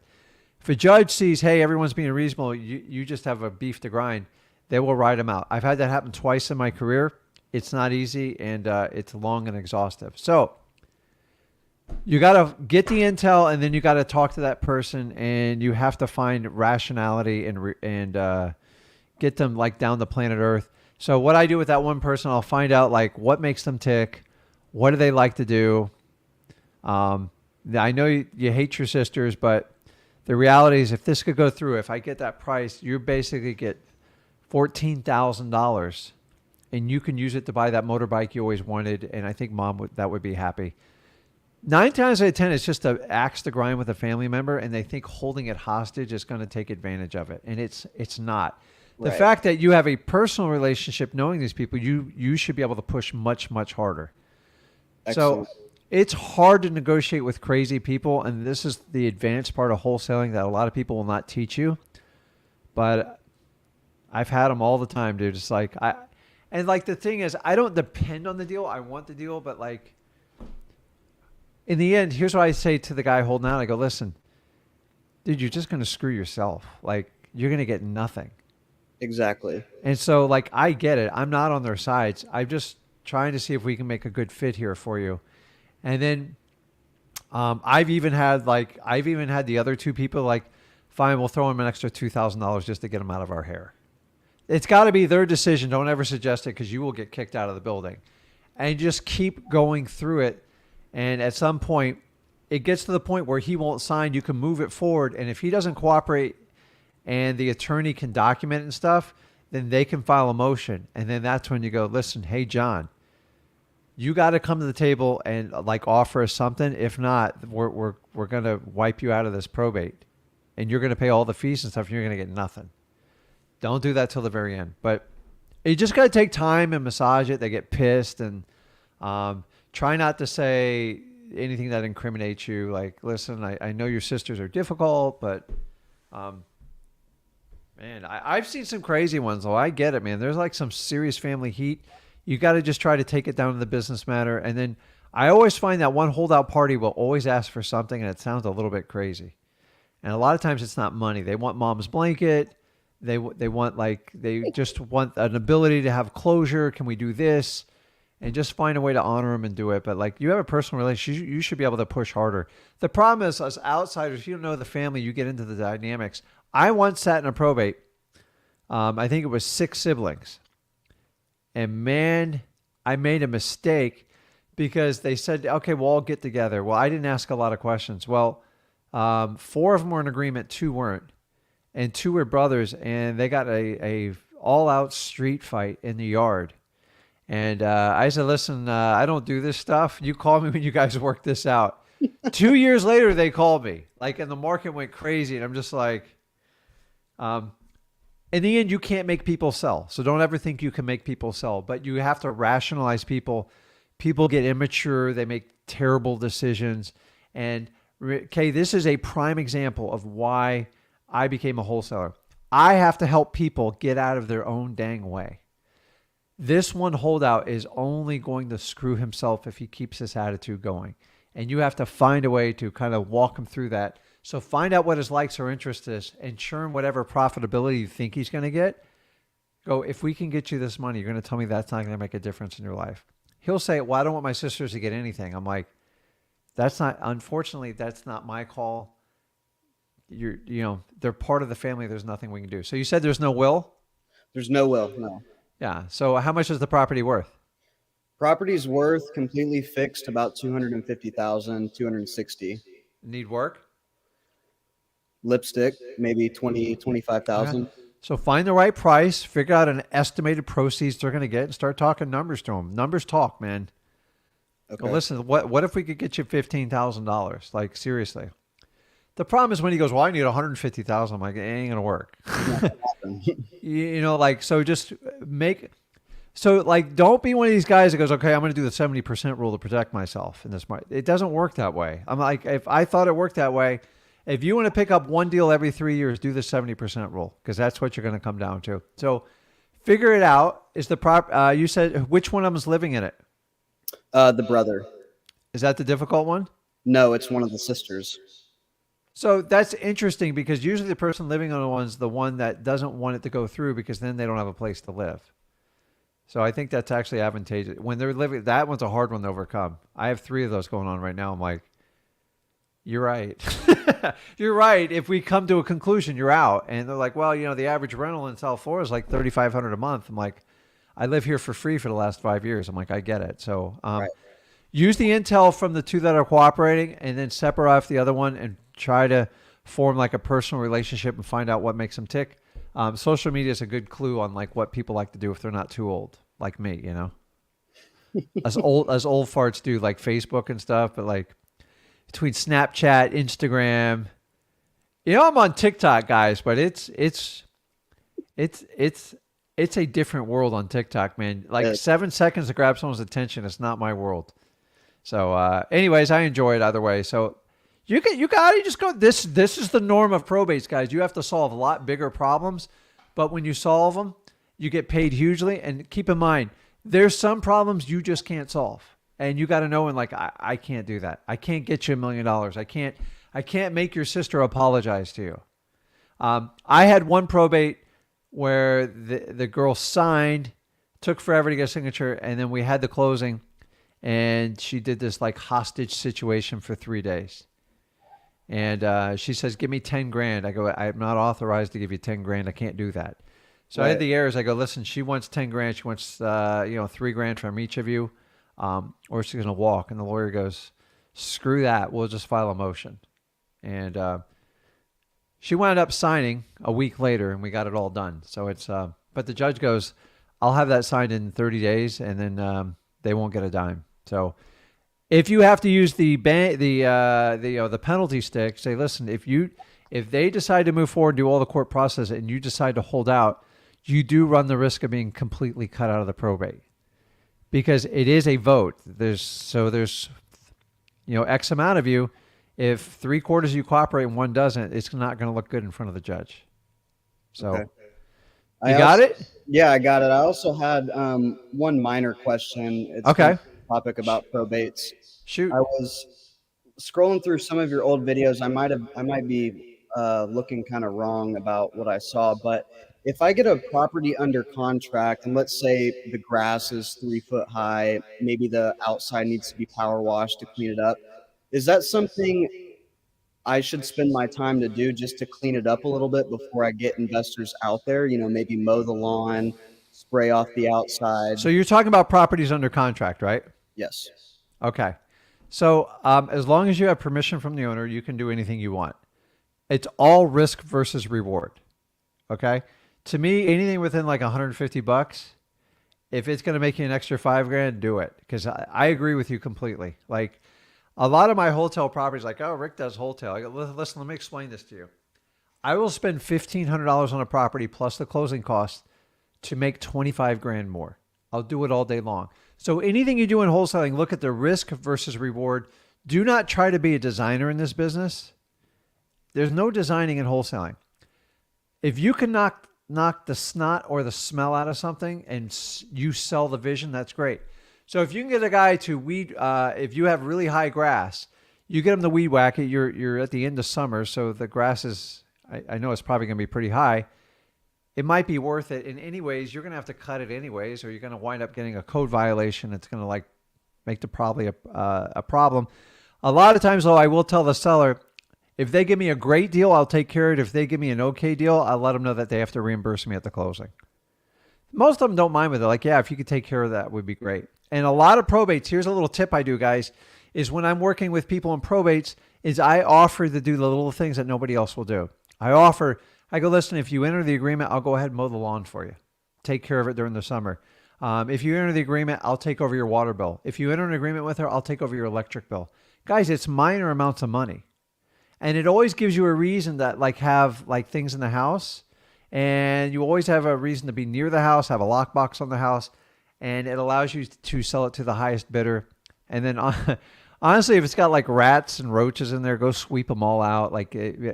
Sellers, they see one roach, they're like little girls. Like, dude, it's a roach. Like, relax. Like, you're seeing. So we'll go in and I clean up the property, turn on the air conditioning. Just if you can sell the vision without the smell to an investor, they will usually pay very, very good. So, but remember, okay, it's risk. You got to analyze your risk and what is the reward for it. If you're not going to make any money, don't do it. Some properties are so ugly, so heinous, they're not worth touching. Like, there's nothing you could do. And the problem is if you go, okay, well, I'm going to spend $1,500 on it. $1,500 can turn into $3,000 before you know what hits you. And I've done that before. Like, just to get a dumpster at one of our properties, it's $600 for the dumpster. And to try to find two guys fill that dumpster, it's another $300 to $500. It's like, it adds up really quick. So you have to look around and go, okay. And some of them are so ugly. I go, dude, just sell it the way it is. There's nothing we can do with that property. So if you can mow the lawn $50, $100, and you can make a 10 times return on it, go for it. Okay. If you're doing it to do your designer feel thing, dude, run. Because it's not like, I once got convinced by one of the guys, if we just paint the inside of the house, I go, I don't think there's that, dude, that house needs a heck of a lot more than paint. And the guy goes, I don't know why you bothered painting it. I'm just going to paint over everything. I go, did the paint help? He goes, absolutely not. It probably hurt your price. I'm like, okay, I learned my lesson. Gotcha. So if you can, if I can get a nice big fat return, and maybe you guys go, listen, if I spend $300 and I get $1,000 back, I'm okay with that. That's up to you when you do it.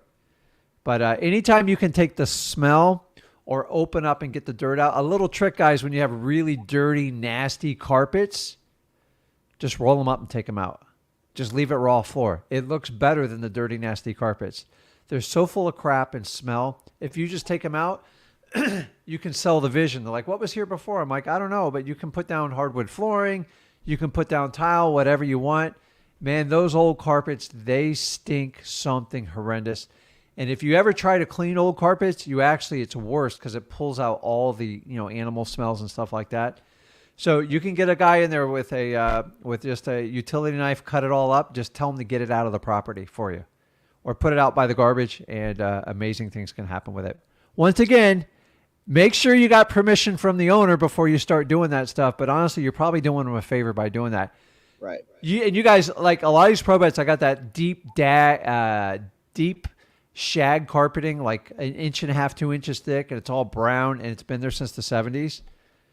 It ain't doing you any favors. It's a bit, and like, well, what's under it? It's concrete. I've actually had wood floorings underneath some of the stuff, terrazzo, all sorts of stuff. So risk reward. Look at it, evaluate it, make a decision, and make sure when you're done with that transaction, you evaluate if it worked out to what you thought, and then you can use it and you can decide, okay, I'm going to spend a little bit more money on the next one. But doing the utilities, doing the lawn and maintenance for them, phenomenal. Like, people love that stuff in probates. Nobody else ever offers that. Like, when I go out, they go, you really do that? Yeah, because you're giving me a good deal on the property. And when you turn on the utilities, guys, it's like $50, $60 a month. It's not a lot of money. You don't have to do it. I prefer you mow the lawn or something like that. It's like you're less attached to the property. But remember, you then have control of the property. You know when someone goes in there, when someone doesn't, and it gives you an excuse always to go out to the property. So, excellent. Okay, bud. Yeah, thanks for your time. I appreciate it. You got it, man. Let me know how it works out. It's going to take you some time. I'm going to forewarn you on that, but you just got to keep solving it like a puzzle. I sure And will. don't give up on it. This isn't like an hourly job where I can put 2 hours in there. I'm going to make 50 grand. You might have to put 20 or 30 hours in it, but they're never sequential. It's an hour here and an hour there, and it all adds up at the end. Okay. Okay. Hey, thanks, Rick. I appreciate Okay, it. you got it, man. I'll see you, man. Thank you. Okay. Let's see here. Okay. Boy, we got a lot of people in there. This is fun. Britt, you there? You- Yes, Yeah, listen, you need to look at the road, not me, or I have to end this thing because I don't want to be responsible for you getting in an accident. So if you want to pull over and talk to me, or you can look at the road, whichever you want to do. okay. I'm almost on my driveway anyway, so I'll just look at the road. Okay. I'm just starting action this week. Getting people asking me like where I'm located, and I'm in Canada. So the first person I was like, oh, I'm actually out of the state right now, but my partner's there. And then he's like, when are you going to be back in the state? And I was like, I'm not too sure, but that's what my partner's there for. He's not responding. So, like, how do I handle these inquiries? So, Britt, I'm having a problem like hearing you because it goes in and out.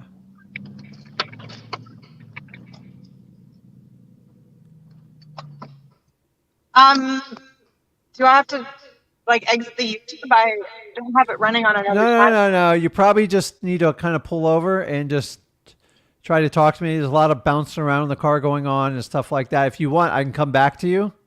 Is this better? Yeah, that's much better. Okay, Okay, go ahead. I didn't hear anything you said before. Okay. I just started taking action this week on Facebook that I'm looking for houses and people are responding. But I've gotten in a private message, this guy's like, where are you located? So I was like, oh, I'm just out of the state right now, but my partner's there. Okay. And then he's, when are you coming back to the States? And I was like, oh, I'm not too sure, but that's why my partner's there. And then he ghosted me. So when people ask, like, how do I convince them that it's fine?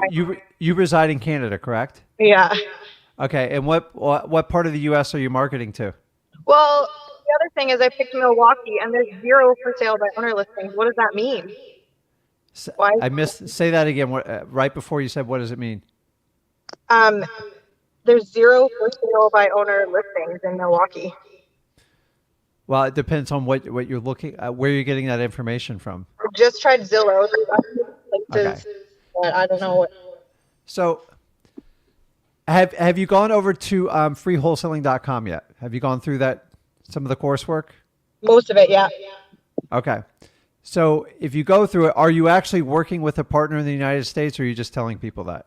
No, I don't have anyone yet. Okay.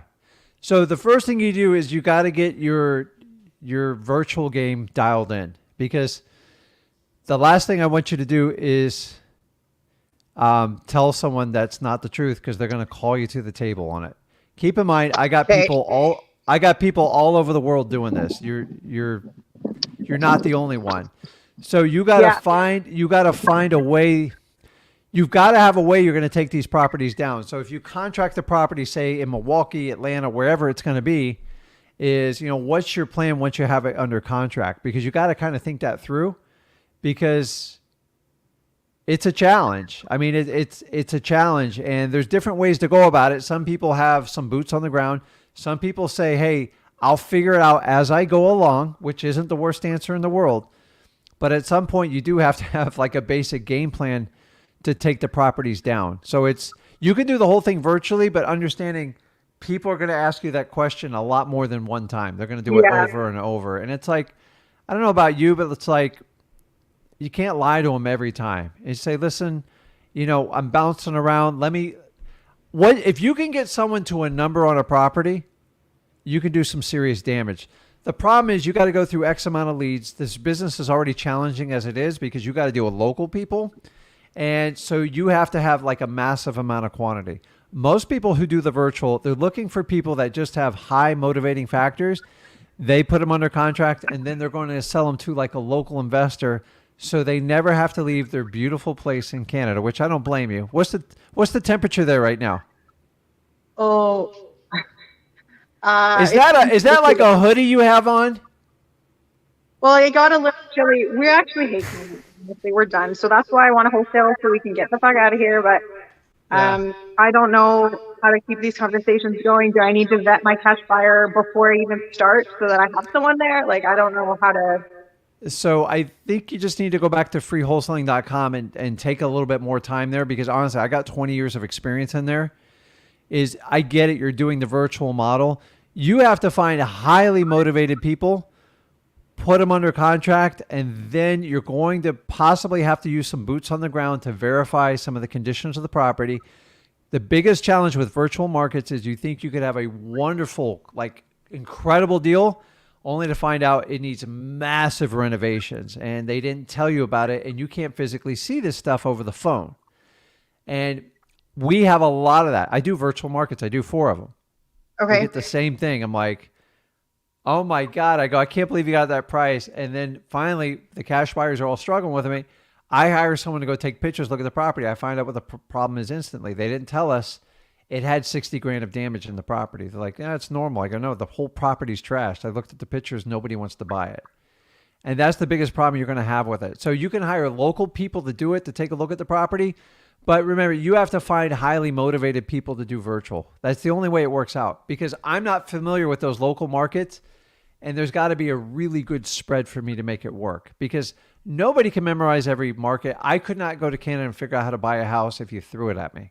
Everything's different there. So on average, any market you dive into, you have no experience, it's going to take you 90 days to even get familiar with it. That's just how it works.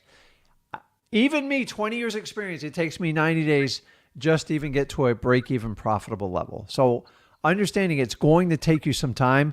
You've already found some of the challenges. So now you have to figure out in how you speak with your customers, how you're going to overcome some of these objections. But you've got to understand up first, you have to buy from highly motivated people. A lot of people in your situation, they'll only buy what we call the lowest hanging fruit. You know what I mean? You ever go to a fruit tree and that one branch is bending all the way over and the fruit's almost touching the ground? People take that because it's easiest and the ripest. That's how most people start with virtual marketing.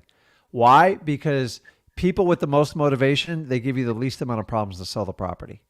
The minute somebody wants to dive into Britt and find, okay, Britt, where do you live?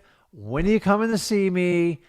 No one stopped by to take pictures of the house. What's going on? They become problematic in virtual investing. And you're not the only one person. I have this exact same problem all the time whenever I enter a new market. I have to wait. I have to find someone that I can trust to take pictures, occasionally help me out with new cash buyers. And it's a pain in the butt. I'm not going to lie to you. But once you figure it out, it's fun. But it's 3 months. So how long have you been doing this for now? I've been watching videos, and I joined a course in February. So I'm like, finally, I can't watch any more videos. I have to. No, you can't. You just gotta start talking to people. So the reality is, if you want to stay in Canada, what you're doing with having very limited boots on the ground, eventually you're gonna have to find someone that can help you if you get a really good deal. So if you got a deal tomorrow that say was 70 cents on the dollar, what would you do? Like they gave you a great deal. They're like, yeah, Brett, like I'm ready. Let's go. Let's get rid of this thing. Well, today I looked up how to hire a veteran, but I don't know, like the best. I would look for cash buyers and try to get one in that inspection period. But Yeah. You would find someone within $50 to $100 to help you out. And you would have to take the first three people that called you and just take a risk with them, because if not, you're going to get nothing. And that's how most first people start out with like virtual markets. And then they find some people they trust. They find some people that weren't very good to you, and you just move forward. There's no way to start a virtual market and be successful like in the first month. Every now and then someone gets lucky, but the numbers are against you when you do that. So you just got to kind of reformulate your strategy and figure out how you want to do it. How did you pick the Milwaukee market? I tried to use, I think, PropStream from a previous coach and kind of looked at that, and then I started committing to it, so I thought I should try. Okay. So the beauty of having a virtual market is you can pick which market you want to go to. You have the choice to go wherever you want. Now, you're not living in that market, but you want to make money in that market. So you want to find the most profitable markets. So my son just did a video, I think 2 days ago, on the most profitable markets. You can go back and Yeah. check that. I know you don't want to watch Yeah. videos. The other way to do it is a technique I show you how to piggyback on wholesalers with huge egos and just get on the cash buyers list and find out where they're having success. And piggyback, because it works out. Think about this. Say you decided to, I don't know, attack Oklahoma City. I have no idea about Oklahoma City. I'm not giving you a suggestion. Yeah. But say you go there, you found 2 or 3 people having massive success, and you found out that like they're all getting properties in the same 3 zip codes. Well, then you could target your market towards there, find these people, and then if you get it on a contract, guess who you get to sell it to? You just sell it to the other wholesalers. I did that for like the longest time when I couldn't figure out how to do virtual marketing. Just let other people point you to the money and take advantage of their egos. Do not spend money trying to figure out markets that you know nothing about. And that's the other challenge is if you're going to pick a virtual market, try to pick the one where you think you're going to have the most success. Either somewhere you've visited or maybe you've had family with, or try to find someone else that's having success today, not 3, not 6 months ago, today. Then find the areas that they're having success and go attack them. If you're going to cold call them, if you're going to mail to them, if you're going to SMS them, and kind of go from there. I'm giving you all the stuff's in freewholesaling.com, but I'm trying to give you ideas to do it. So you're young. It's not too cold yet. Your brain hasn't froze yet. So I like your glasses too, by the way. Oh, thanks. So So it's I can find deals and sell them to other wholesalers. What about the ones that have already gotten them under contract and there's a big spread? Can I piggyback that way, or it's not that easy to do? It's a little bit harder, but like if you can go into an area where wholesalers are having success, you can put it under contract. Dude, they'll buy. They will get your deal. They have a huge, extensive network of cash buyers. You guys, for the first 2 years, all I did was sell my stuff to wholesalers because I didn't know what I was doing. I was like, well, I might as well take 10 grand and learn the business and keep surviving. You will never get killed taking a profit, and sometimes you do that as you're learning and going forward. Listen, you're young, you're learning. What attracts you to wholesaling? Oh, the freedom and the mobility and flexibility. Like, Okay. I can't believe this So job exists. you got to be willing to pay a little bit of a price for it. It's not terrible, but I've already told it, if you give 2 years, 24 months, Okay. it will change the complete trajectory of your life. I've already proven to you with a 17-year-old kid. I have 19-year-olds, 18-year-olds I've taught. It's the same thing. This business isn't about how smart you are. It's like how effective you work. And what I love about this isn't really even a sales business. You just go find people. You got to learn to talk to people and really connect with them and then solve a problem. If you can do that, you can make an amazing amount of money. The first 2 years, everybody goes through like, how do I do this? It is more challenging. I'll be brutally honest. It is more challenging to do a virtual market from scratch with no experience because there's a lot of obstacles. You just got to overcome them one at a time, not try to go, God, this is overwhelming. I'm going to quit. Like, this isn't worth it. You got to think back and go, okay, what the heck did I do this for? I didn't figure this stuff out till I was like 33. I didn't even get going until I was 35. And I had a mortgage. I had 2 hungry kids and a wife looking at me like, how the hell are you going to make this work? Yeah. And maybe I was more motivated for that. Like maybe just sometimes you just go, hey, listen, I'm going to eat like mac and cheese till I figure this out. Don't do that. But I'm just telling you, you've got to like push yourself to do this stuff.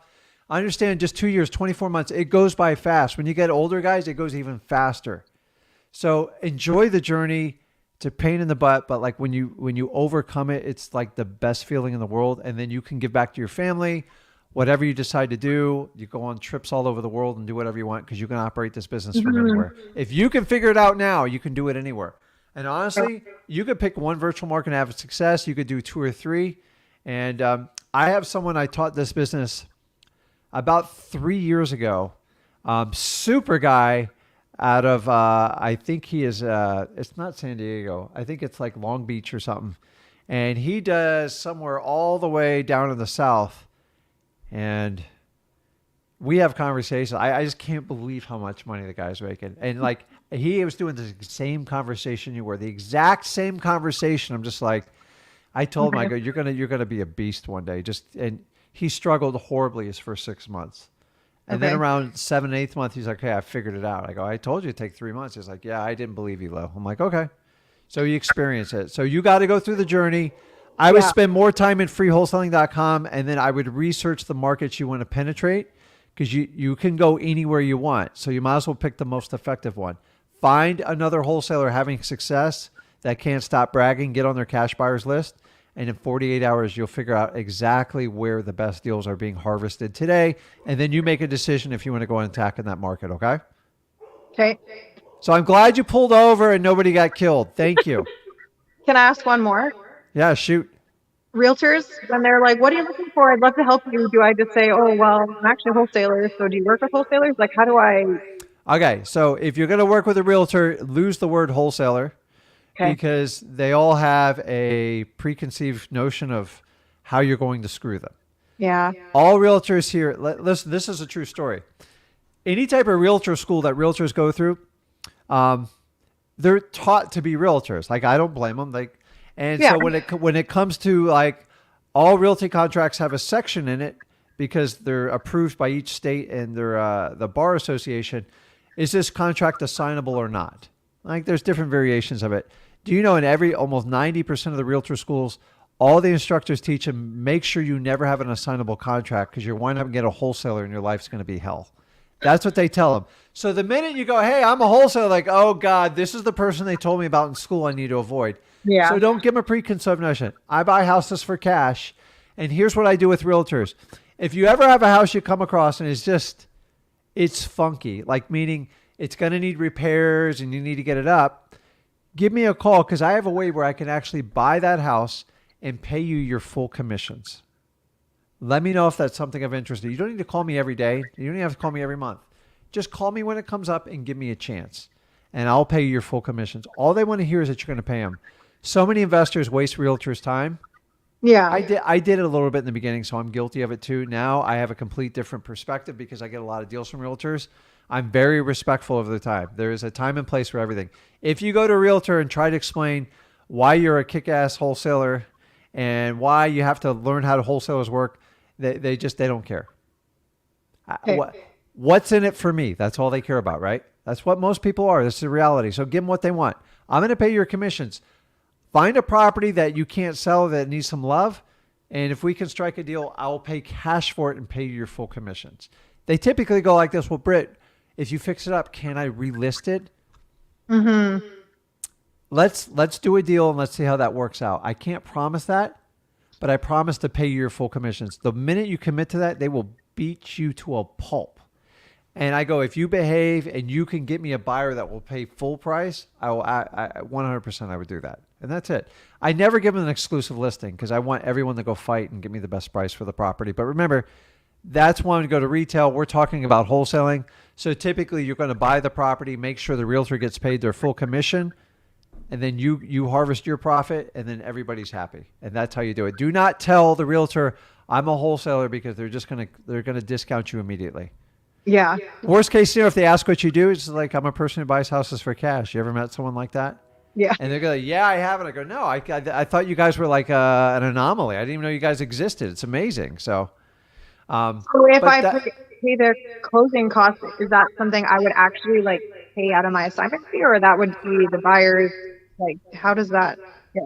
So, so say you're buying a house for $100,000 US, and say the realtor gets 3%, okay? And then say you're selling that property for 115 or 120. Okay? By the way, it's all wide open negotiable. Like, you can push the realtor fee on your new buyer, but the reality is you typically absorb it. So whatever I'm going to pay the realtor, I'm just going to add to my in fee anyways. So if I'm thinking sell at 115 and I got to pay a $3,000 commission, I'm going to sell it for 118 because technically I didn't pay for the realtor when it comes down to it. Okay. You see what I'm getting? So yes, it would be your expense, but the reality is you're just going to push the price up a little bit more and you'll have no problem getting it. Sometimes you're making such stupid spreads. Like, who cares if you pay a realtor $2,000 or $3,000? If you made 30 grand, would $2,000 or $3,000 stop you? No. It stops most people in this business. I'm here to tell you. I get probably 15, 20 deals a year from realtors based on that conversation I just told you, because I tell them I pay them their full commission and I never question them. So even if I'm only making $3,000 or $4,000, I make sure they're paid. But sometimes I make 50, 60 grand and I make sure they're always paid. Yeah. If you take care of your realtors, they'll come back to you. The reality is most wholesalers are pretty abusive with realtors. And we Oh. have this tumultuous relationship, and you just have to approach it a little bit differently. I don't want a realtor. I don't need them calling me every day, because they call you every day. After like a month or two, they go, oh man, Britt just wasted my time. Okay. She's full of it. I say, listen, just call me with the problem properties. The ones that look bad that you don't want to walk into, or like they need a lot of repair and they won't do it, or the ones you physically can't sell. You just can't sell. But those are hard too. I don't want to. They usually don't sell because they want top dollar. So But when you're at closing and they find out that you're a wholesaler, isn't that almost worse? Like, you know what I'm saying? If I can prevent that from being like, oh, you didn't tell me that you were going to assign this, is that? it doesn't really matter at that. So Oh. the only person that's ever going to call you to the table on it is the seller. And we tell every seller up front, which I teach you in freewholesaling.com, is I'm buying this property to make a profit. Yeah. That's what I do for a living. Once you disclose that up front, they can't have an issue with you. Okay. Right? Yeah. Honestly, you guys, everybody on this live, you all think the seller's going to have an issue with you. I'm here to tell you, they want their problem solved for this set price. If you can do it and you disclose that to them, they're never going to have a problem with you. I've done this so many times. Honestly, I have a lot of them say, "Goes, I hope you make $100,000." Like I've had some like with crazy statements. You guys make it an issue because you feel like it's like something wrong and we should be making money from these people. Honestly, if you're solving a problem, who cares? They don't come back, and if they do, talk to them about it. Right? Listen, if you buy a piece of bread from the store, do you ask them how much they bought the bread for? No. You just buy the No, bread God. because it's a good value, right? I'm just telling you, I have only been called maybe twice in my entire career on an assignment fee, and both I explain my way out of it. And the explanation, if you do it up front, it's usually never, ever a problem. Occasionally a realtor throws their 2 cents in there, but I'm not worried about that. So, okay, Britt, I'll talk to you. See you. Okay, let me check the questions here. I'll keep everybody going. See, I missed anyone. Okay, let's keep this going here. Jonathan, you there? What's up, Rick? How are you? What's going on, man? Hey, Dude, you look just like my nephew, man. Oh, really? I got to tell him to go tune on this, dude. Like literally, I'm not going to ask you your age because then I can compare you his age with him. But it's funny, dude. Same glasses, hair, same everything. That's funny. Yeah. Hey, I'm getting over a cold, so forgive me. That's okay, man. What's going on, man? Well, just wanted to thank you. Your probate letter made me $24,875. Right, last week. repeat that. I must have missed something. Say that again. $24,875. So tell us how you got it. Like, tell us the process. You can kind of give us a skinny version of it. Sure. So I've been in probate for a couple of years. Did the whole guru route. Wasted a lot of time. Yeah. But it's we've talked enough. The probate letter was super helpful. The what I did is basically I hired a VA to pull probate leads, went through the actual file, determined which ones actually had property and which ones didn't. I didn't want to blast everybody, so I was very specific. Okay. Sent out 6 campaigns of about 150, 200 each. I cold called them first. Then I sent out the actual mail. These people texted me and they said, hey, what's going on? Another wholesaler or something is just wasting my time. Another investor out of Arizona. And I looked it up. Sure enough, they had it listed on the MLS, which they didn't really give them permission for. They just signed. Maybe they did. Wow. They signed whatever. Complete waste of time. Way over market. Like, I think they had it listed at 350. The contract was around 300. I offered a guaranteed offer of at least 200 because they had a mortgage. So at least 200 they'd walk away with, besides taxes and judgments. And they were happy with that. They were just down to the wire. They needed it. They basically needed the money day of closing to get back home because they were a couple hours north. They were that desperate and down to the wire. And they were so grateful. Like, can't tell you how happy they were. And someone ethical that knew what they were doing came along and actually helped them. So I sent them some gas money because the wire was slow. But anyway, Yeah. Guys, dude, like, I just want you to understand, like, what Jonathan's saying is what I teach and what I do in wholesaling. And so many people like, well, what, do they know they're making a profit, or are they going to have a problem with it? I'm like, dude, you got to find people that just really need to sell, not want to sell. That's what the realtors deal with, who need to sell. And I'm telling you, amazing things will happen. And if you don't think they're out there, I'm telling you, they're there. You just have to keep looking. Is it easy? No, I never told you it was easy. But if you consistently take the same action over and over and keep doing it, it's boring, it's monotonous, but man, it will pay off for you. I've loved probates. I found them by accident. I like them because they're easy, they're pretty set forth. And when I find someone with motivation on a probate, we literally drop everything in our company because I make $56K per probate. I'm not even going to tell you how many I do a year. It's that much. And that alone almost covers like 35% of my revenue for my company. Think about that. There's just a handful of people. I'm not one of these guys that tells you got to go get 30,000 leads and kill yourself, because if you guys haven't figured out, that's all pie in the sky BS stuff to sell you courses. It doesn't. How much does it cost you to process 30,000 leads? I know what it costs. You will not survive. Anybody comes to Florida with that mantra, they always fail, because it's not an easy. If it was that easy, corporate America would own wholesaling. There's not $1 billion corporation that runs wholesaling. Why? Because it's all localized. It takes tremendous energy to drive and do this. How many hours did you put in that deal, Jonathan, from start to finish? Like talking to people and like dealing with them in actual. Them specifically, or just this particular campaign? Just this one. Oh man. Couple days of conversations. There was a text that he sent me, big long text. I looked up the property, went and saw it, and I said, in my mind, I'm thinking, okay, they're never going to accept an offer. But I've had problems in the past where I've offered what I think they would take versus what was actually a good offer. Yeah. And in this case, I'm like, it was a throwaway deal. I'm like, this is the most I can pay you. Yeah. It is what it is. And then I forgot about it. And then it was actually a conversation because his wife got on. Yeah. And she's like, she was the one who was more adamant about it than he was.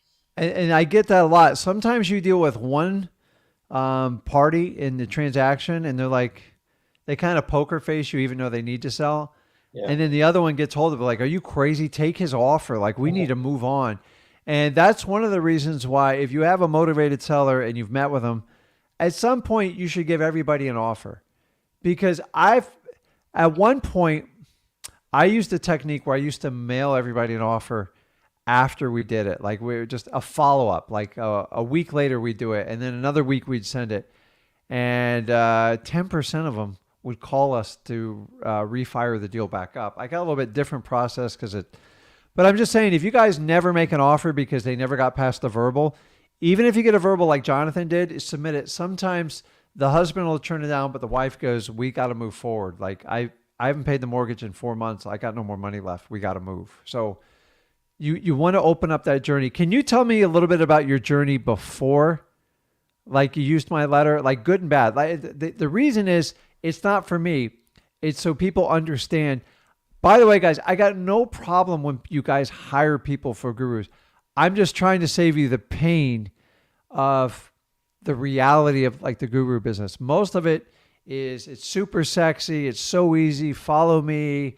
You'll get this done. And then when you get signed out, you find hundreds, if not thousands of people. And you're like, how the heck am I ever going to get like this person's attention to get some help here?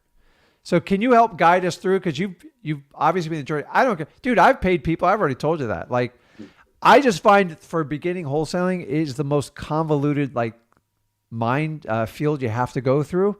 And I don't understand why it's this bad. Because you know why? It's because you guys keep giving them your money. So I want to create an outlet where you guys can actually have success, make your first $100,000, and then you can decide how you want. Because scaling a business is a huge financial commitment. It is, guys, I've done it. Dude, I ran 15 employees in this business and I hated it. I hated it. I had no freedom, which is why I got in this business. And then I was doing so many meetings, and then I was working 6-7 days a week. And I remember talking to my accountant, he goes, "You don't look happy." I go, "I'm not." He goes, "Well, cut the shit out." I'm like, it took 2 years to unwind it. And I did. And I just went back. And then when I taught my son the business, I go, I don't want to get, like, I enjoy just flipping the houses. I make plenty of money. I don't need any of those crap. In 2013, I saw what was going on in the coaching community. I'm like, man, you should have saw the stuff being told to me, guys. Like, I can't even repeat it on air. Like, it's like there's a certain cult of like coaching that goes on, and you're not getting the truth in any of it. To be honest with you, they're all coached on how to get as much money from you guys as humanly possible and drag the income on forever. They want to constantly have you guys keep paying 3, 5, 10 grand to find out more information and more information and more information. And I told them all, you're crazy. It's the stupidest business model I've ever heard. So you guys see what I'm doing now? None of them talk to me, and I'm okay with it. I don't care. Everyone's a big boy, but like, I'm here for you guys. I'm not here to be friends with the coaches. So I don't speak on stages. I don't do any of that because I don't have anything to sell. So why bring me on? If you can't financially benefit from me, why not? I give everything I can back to you guys. And so, Jonathan, if you can share any of your journey beforehand on some of the frustrations like you've had, your successes, like how long have you been doing this in total? Yeah, so my dad actually got me into the business. He did a few deals, well, quite a few deals early on. He's military, but he would do this on the side. Smart man. Yeah, got me into it. After high school, I did dual enrollment, so that's a couple years of college under my belt. I was just there you go. out. And guys, if any of you are on here and you're at that age and do that. My son did it. My daughter did it. Get a head start. And a lot of times your state will pick up your education while you're in college doing that. And then when you get to college, you can bang it out in like 2 years. Yeah. So that's a great example. That gives you a 2-year head start. So if I taught you how to make 100 grand, 2 years, that's $200,000 in your pocket. Plus you don't have any of those ridiculous student loans we're all talking about. Go ahead. Sorry. Yeah. So just always was entrepreneurship. I loved entrepreneurship. Always an entrepreneur at heart. This business was really tough getting into. It was very much into the fire. He put me on the phones. He sent me to look at properties, doing driving for dollars, and then he got another contract with military, so he wasn't as available during the day. So it was just me sitting in an office having to figure some of it out. Anyway, a couple years ago, we parted ways. He said, "I've taught you as much as I can. Go off, do your own thing." I'm doing that now. And it was rough early on. I'll be honest. I was going after high equity vacants out of state, thousands of leads, cold calling. I had a cold calling thing set up with Mojo and then Call Tools. It was just exhausting. Lots of no's, lots of frustrated people. It's just landlords and vacation homeowners. That was all I was talking to. So a couple months ago, beginning of this year, I really wanted to focus on probates.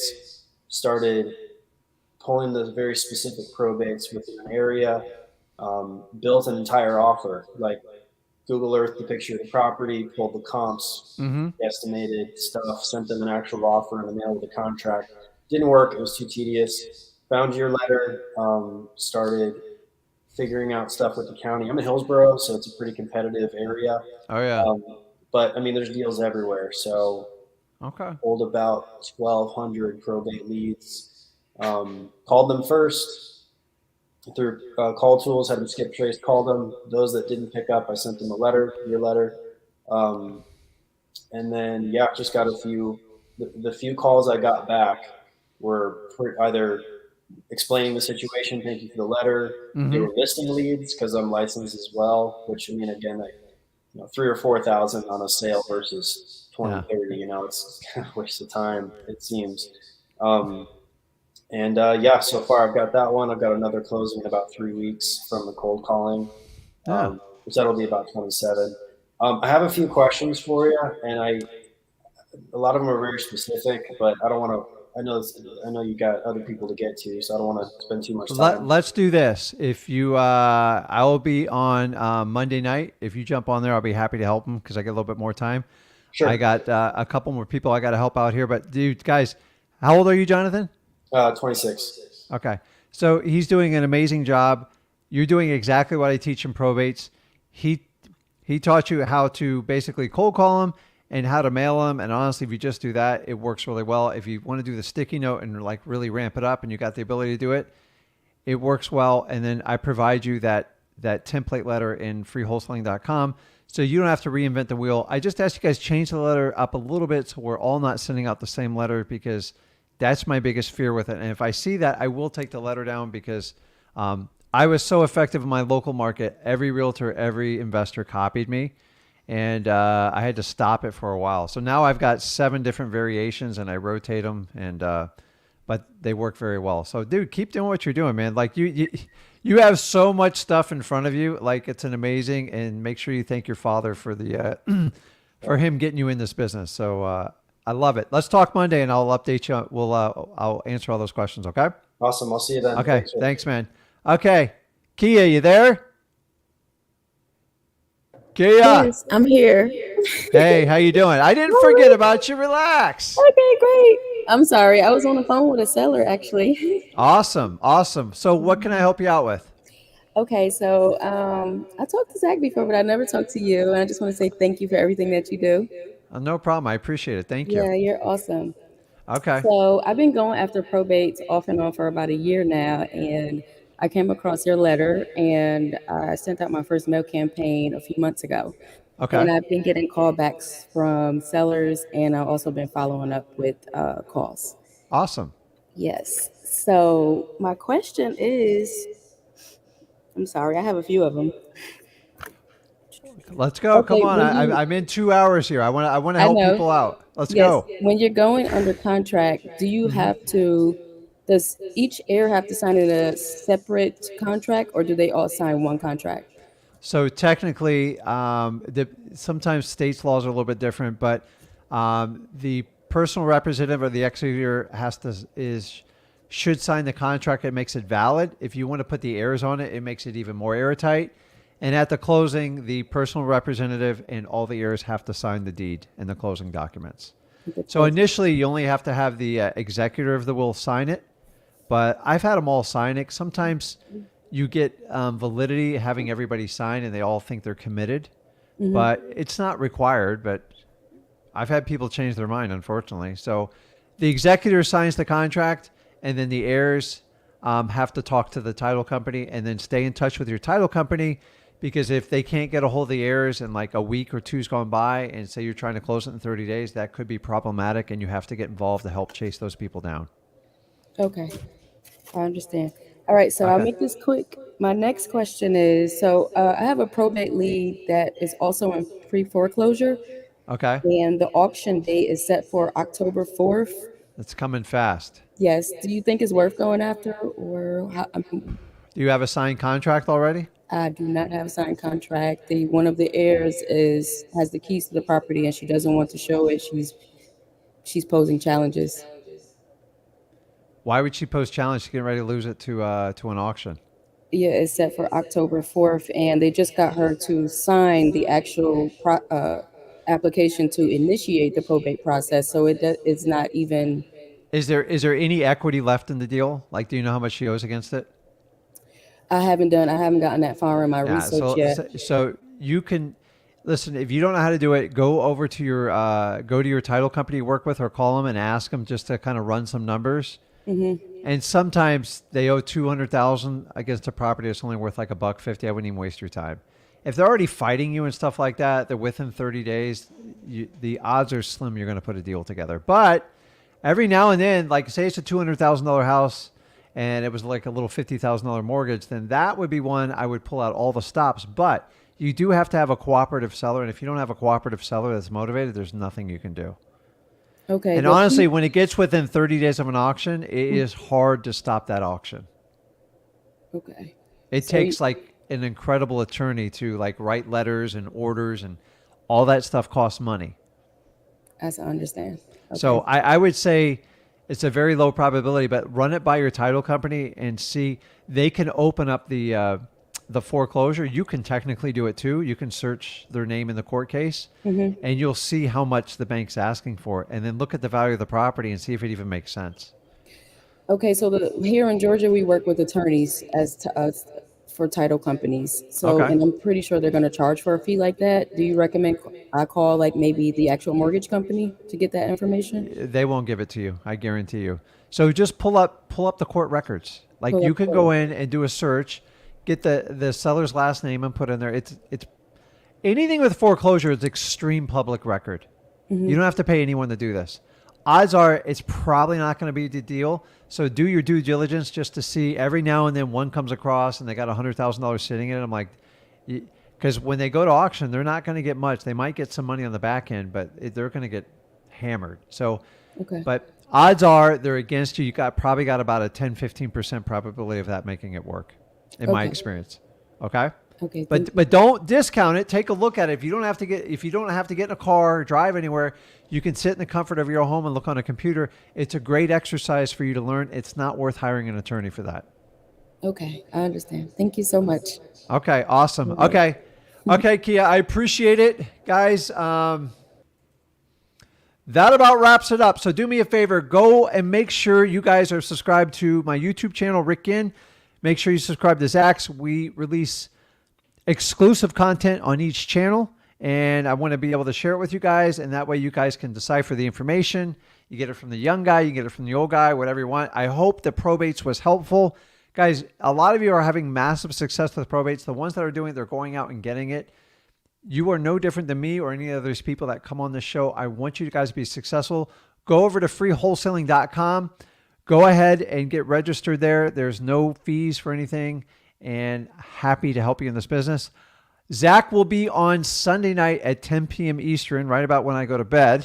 And then I'll be back on Monday. And guys, anytime you want to connect on Facebook on Wholesaling Houses for Real, we're always there. Any of our YouTube channels, guys, have a wonderful weekend. Go out. Guys, call those sellers. Do not wait. Go ahead and get it done. And I'm telling you, a deal's waiting around.